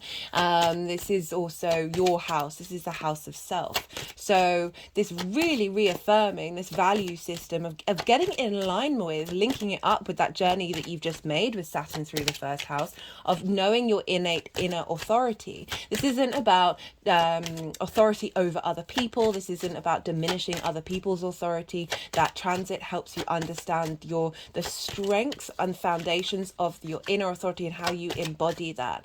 The more that we work on our integrity and our responsibility and our maturity, the more that we sort of understand, right? So Saturn's linked into boundaries, and we'll often bring up a lot of boundaries if we haven't done that work. But the more that we do that work, the more we realize we actually don't need that many boundaries, because we are confident in who we are.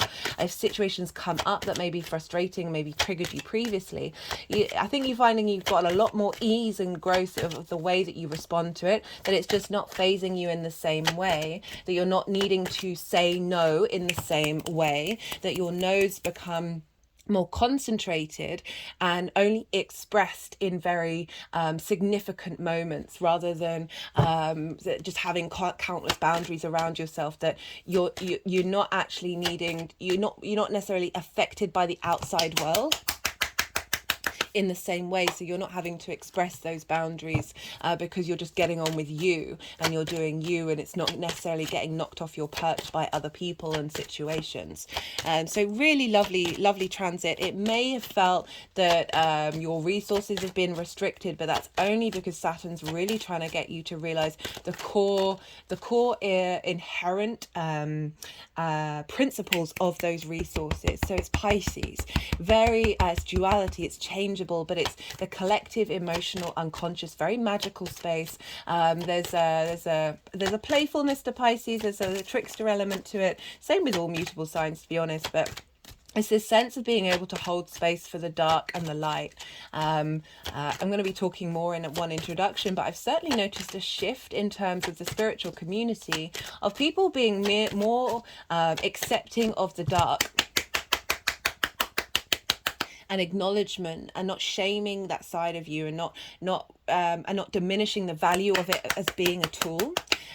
So you are, the second house is ruled by Jupiter, so there's this sense of generosity that you have in the way that you share your tools as well, and Saturn's coming along and just helping you give a little more structure to that. Pisces can be very boundarylessness. I still can't that word boundary you know what I mean. That Saturn's coming along and giving a bit of structure and helping us be able to sort of, it's not necessarily diminishing the expansiveness of Pisces, but just finding those moments of we need both structure and everything all at once. Like it's a great sweet spot to find the two of them together, that acknowledgement and acceptance of both of these things. I recommended, sorry, this is the last recommendation I'm going to do. I know I do this a lot, but they're just, everything's so interlinked, it's ridiculous. The Gemini new moon collective reading, I talk a lot about this. Gemini is obviously an air sign, a fellow air sign, but it's more about how we personally collect information, and this being able to hold space for both the chaos and the control, for the light and the dark, for this sense of duality which we get with mutable energy, of just being the deep level of empathy for any situation that you have. There's a real sense of care and connection with Pisces being in the second house, and how that's such a fundamental tool to apply to absolutely anything where you're not necessarily restricted. I really like for Aquarius, because Saturn can be the no planet, right? So for Aquarius and Capricorn, there can be an element of of saying no a little too much, and for having Pisces in the second house is very much sort of counterbalancing that, of that actually your key resources are that of cohesion, so a bringing together of things rather than a separation. In general, the main aspects that are going to be happening during this retrograde. So the retrograde is from the 17th of June to the 4th of November. All the dates are in the description box, and I'm going to be listing the main aspects that Saturn's going to be making. Aside from this sextile to Jupiter, which I pulled cards for in the summer solstice video, which we're going to be generally feeling constantly until Jupiter leaves Taurus. But, mostly, because words, that the other main aspects that Saturn's making in this journey are to the personal planets. So that's Mercury, Mars, Venus, the Sun, and these are happening in Virgo. So we're going to get oppositions from the 20th of July, and the planets are going to be moving into Virgo, and that's the Virgo card came out while I was talking about that. So Mars, then Mercury, then the Sun, then Mercury again, because Mercury's going to retrograde, and then finally Venus on the 10th of October. So from the 20th to the 10th, we're going to get oppositions. And this is over in the 8th house, which is the outside world's resources, the give and take between you and the outside world. So there may be sort of, with oppositions, it can be a push-pull between each of those. You may have there may be, because you're trying to establish your inner authority, there may be things coming up in the outside world where they're reacting against it, in order to really hone down. And as I said, Saturn's about testing your commitment to your legacy. Like, are you going to let things phase you that come up in the 8th house? And this is the give and take between you and the outside world. This is in intimacy, time, ideas, things. It can also mean that the outside world is seeking your authority around this time as well. That oppositions aren't, there can be difficult aspects, but they also, once they're in balance, it's like very supportive energy.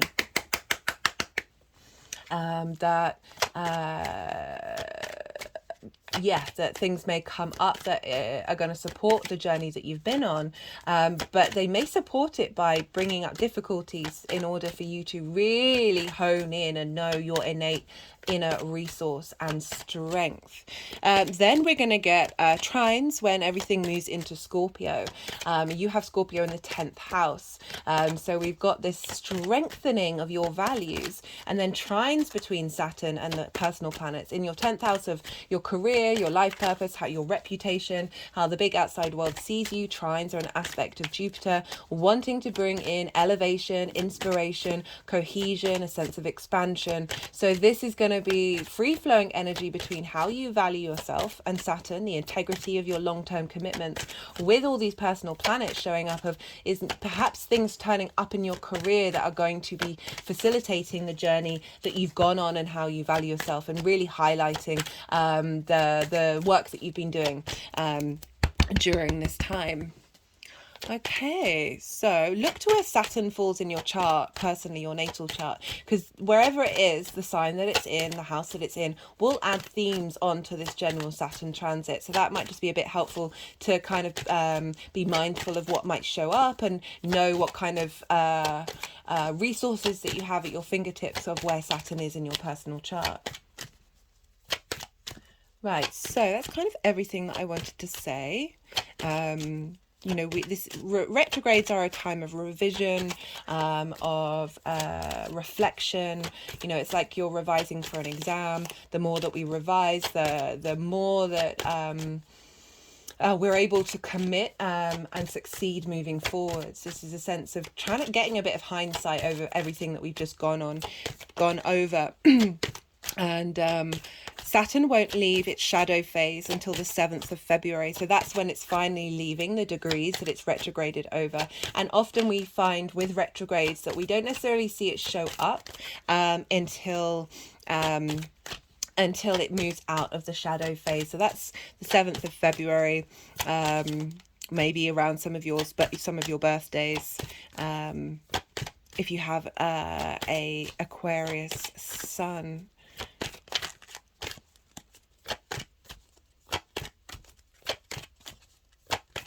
So because Saturn's in Pisces, I've talked a lot about this in the Saturn transit video. I've broken this down a lot more. Pisces is ruled by Jupiter, and the Venus is in her exaltation here in Pisces. And that just basically means she's got an absolutely massive temple in devotion to her in the land of Pisces. So she's got an influence, and these are the two benefics. And this is why this transit hasn't felt as brutal as the previous Saturn transits when Saturn's been in its own signs. Speaking of Venus, I already mentioned that. I was just going to say, we're being impacted by that Venus transit very heavily, and therefore Jupiter and Saturn is as well.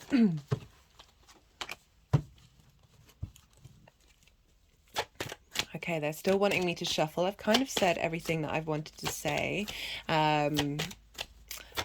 So this is a time when I'm going to go quiet, and then I'm going to carry on shuffling until they put the deck down, and then the energies will want to move the cards around. And when this happens, this is when I go quiet, because it's difficult to especially when they're moving the cards around, because I have to kind of quiet my mind and allow the focus to be on the hands, and it's a little difficult for me to channel, think and talk at the same time. So do bear with me. But you've just had loads of information as we're 2 weeks into the retrograde. This is a time when you can sort of reflect on what what may have come up since the day before the Gemini new moon, and see what intuitive hits you're getting about what this retrograde may mean for you.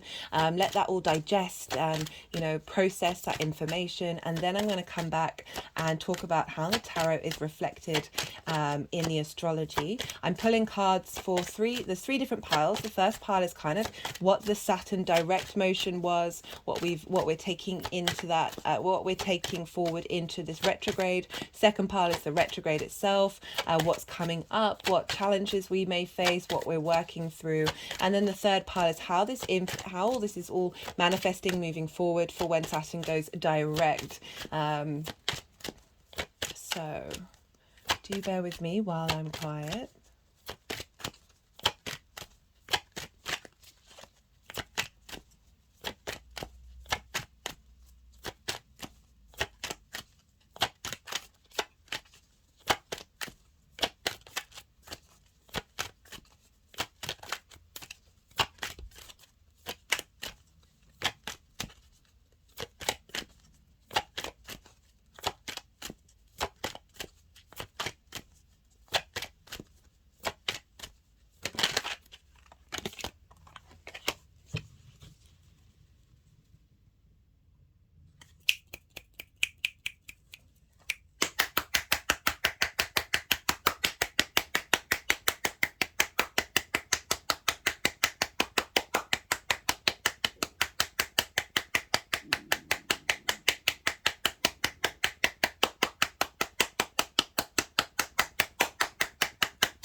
Okay, so very interestingly, these are the exact same two cards that came up for Pisces in the same position. So this is Saturn in its direct motion leading up to the 17th of June. King of Swords, Page of Wands. I love it when we get kings or queens with pages, because this implies a sense of responsibility and maturity, but a lightness, a freshness, a revitalization. So the King of Swords, very Aquarius energy, knowing with clarity what it is that's important to you.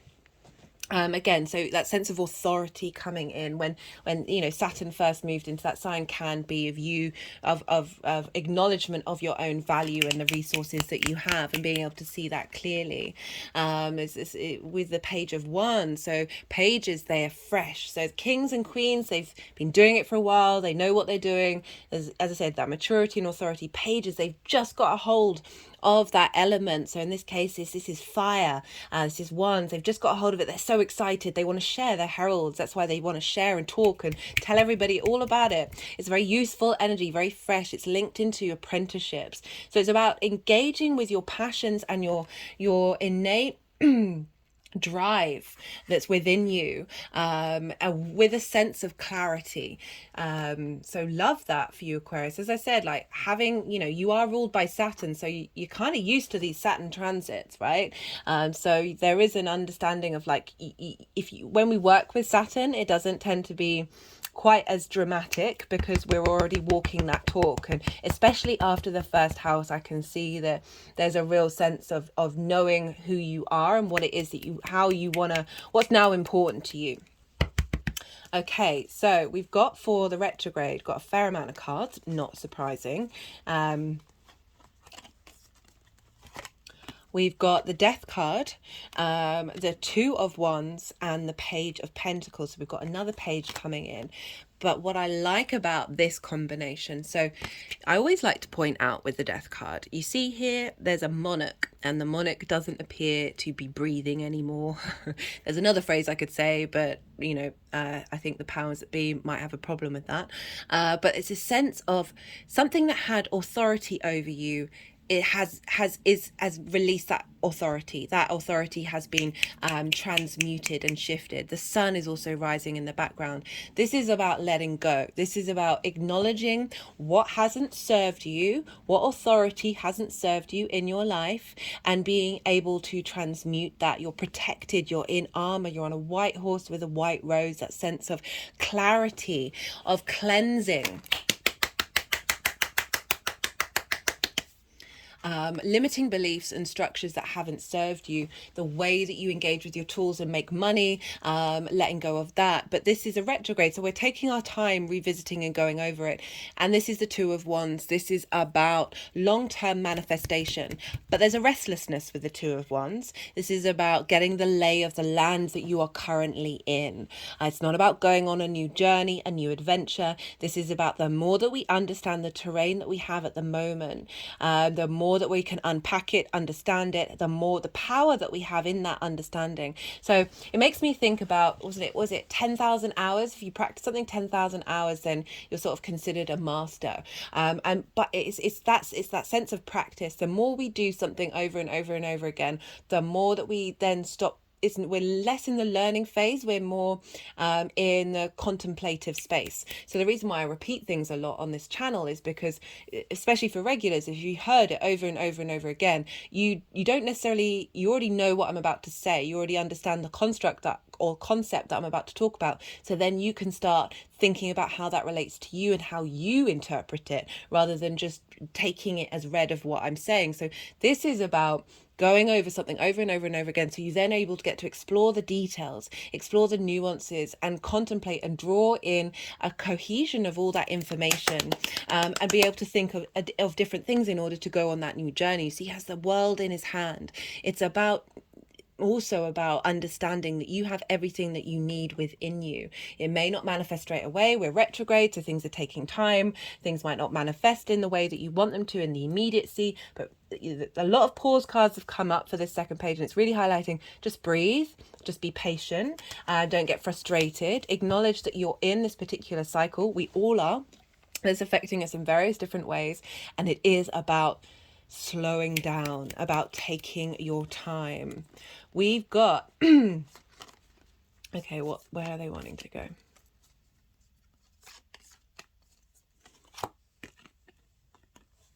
We've got the Hanged Man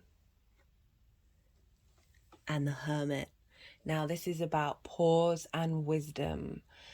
I'm really enjoying this concept. This is Neptune and this is Virgo. So Virgo's opposite Pisces and Neptune's currently in Pisces. But just in general, the Hanged Man is about changing perspectives, giving yourself time. You're in limbo. There's not movement here. And by, in a lot of traditions, even just standing on your head, it helps change your perspective and brings in new dynamics. That might be something that you want to do. In Norse mythology, Odin was upside down on the world tree for 9. Sorry if that was shaking there, just sort of tap. They're like this on the heart chakra, knocking on the heart. Remember, we do have Venus over in Leo, and Leo rules the heart. That Odin was upside down on the world tree for 9 days and 9 nights. There's a sense of sacrifice as well. The sacrificing of the go, the sacrifice of the short term.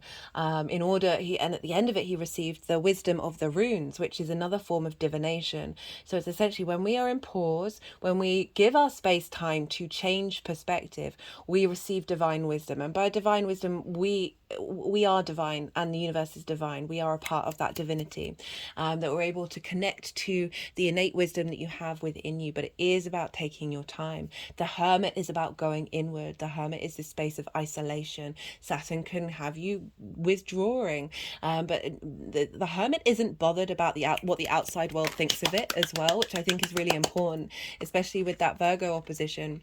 That there may be things that crop up during this time frame that question that authority, that have you questioning your authority. And this is saying just take your time with any of those moments that come up. Breathe.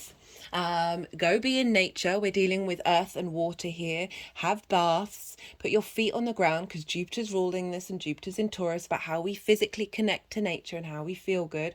But the Hermit isn't bothered. The Hermit is cultivating its own inner wisdom. It has the star card, the star in its lantern of really being able to see galactic truths rather than societal truths. Or if you want to put that into a more 3D realm, your own personal truths rather than the collective.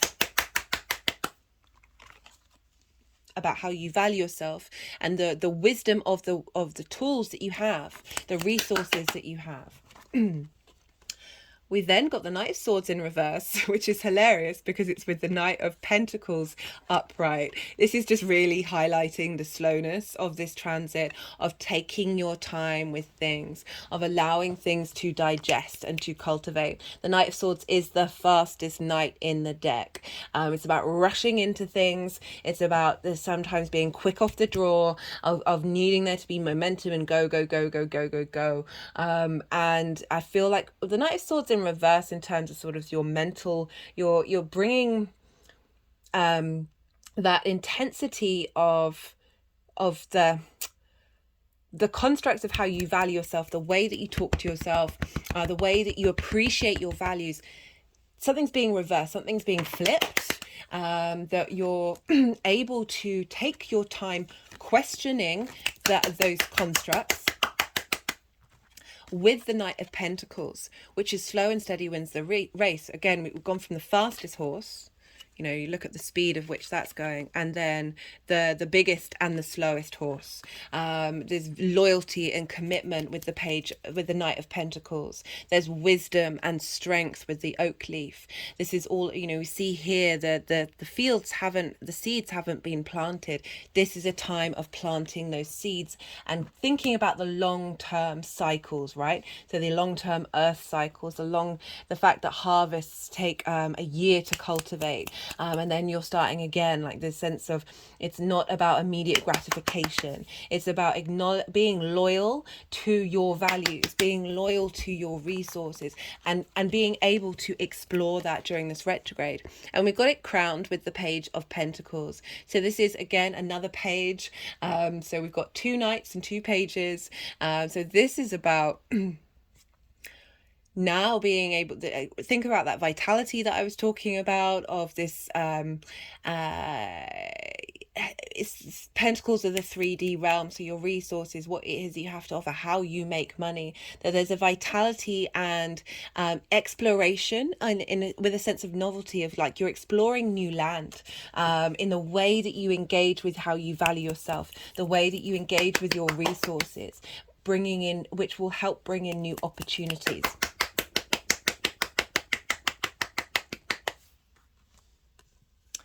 For the energies manifesting moving forward, we've got the Justice card, the Hierophant, and the Six of Wands. So justice, this is karmic. This is doing the right thing. This is making decisions with integrity and empathy. With Saturn moving through Pisces, very much helping us clear up karmic contracts, as I said, that have been blocking how you value yourself. Things are coming into balance. And it's with the Hierophant of it's, be your own guru.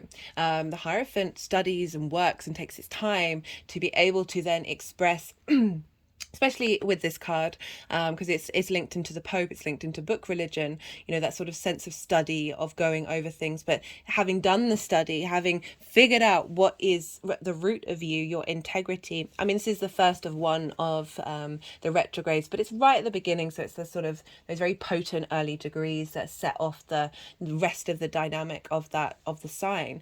That with that inner understanding, you're then able to communicate that value to the outside world, because it is about communities. And this is Taurus as well, so this is where Jupiter is, that your foundations are getting really strong, and your ability to express yourself and know your own value, crowned with the Six of Wands. This is the Victory card. This is about the individual, but what the individual's doing is serving the collective. But it's a sense of recognition, so recognizing yourself, I feel, of what it is that you have to offer, recognizing how you value yourself. For those of you where that's not necessarily an issue, it's more about being the gifts and the resources that you have to offer, that you can bring into the world, are being recognized.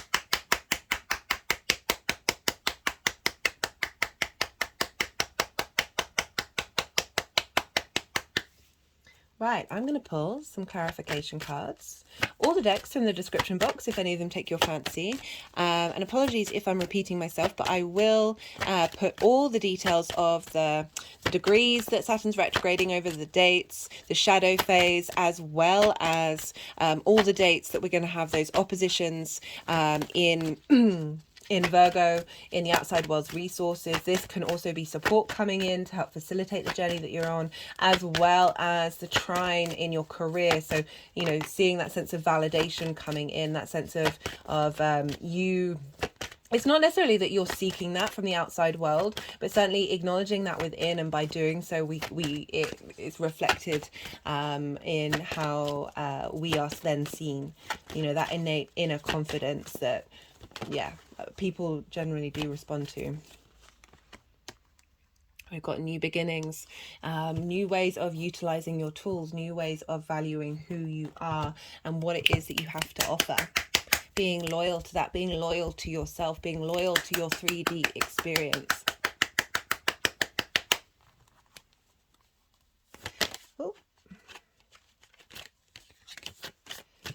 This is the First Light Tarot. That was the healing card. We'll see if that one wants to come out again. This is a mixture of major arcana, question cards, statement cards, keyword cards. Okay, we've got two. We've got the Devil, trapped, loss of freedom, fear, ruthlessness. So the Devil is addictions as well, perhaps helping you curb what you spend your money on, helping release, again with that devil, with the Death card, of releasing a sense of authority that doesn't serve you. Oh, just had a very strong energetic release.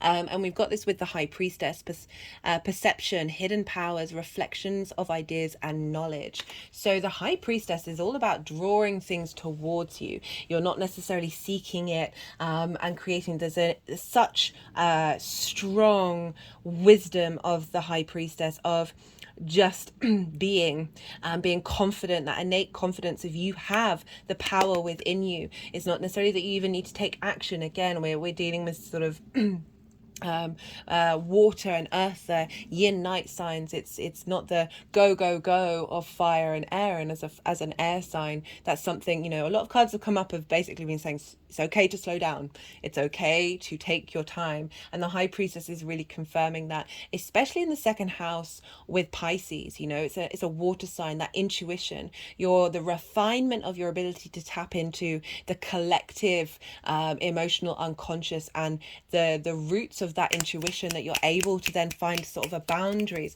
You've been cultivating and refining that, whether conscious or not, with Saturn moving through there, to help you be more in alignment with your soul's expression of the collective, being able to harness the intuition that you have in the decision making that you take, that is with that Saturn of that sense of responsibility and maturity for the long term, come in.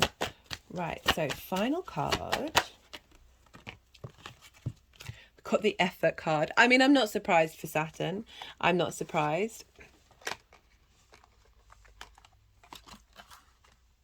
That Saturn requires effort. Saturn requires us to be mindful. Saturn requires us to be patient and take our time and be still and not react, but cultivate our time before we respond. So I think it's always important when that card comes up of being like, actually, putting effort into something every day helps us in the long term, helps give us a sense of structure and stability in the chaos. But yeah, Saturn transits are never going to be easy, but they are wonderful. Okay, I'm going to leave it at that, Aquarius.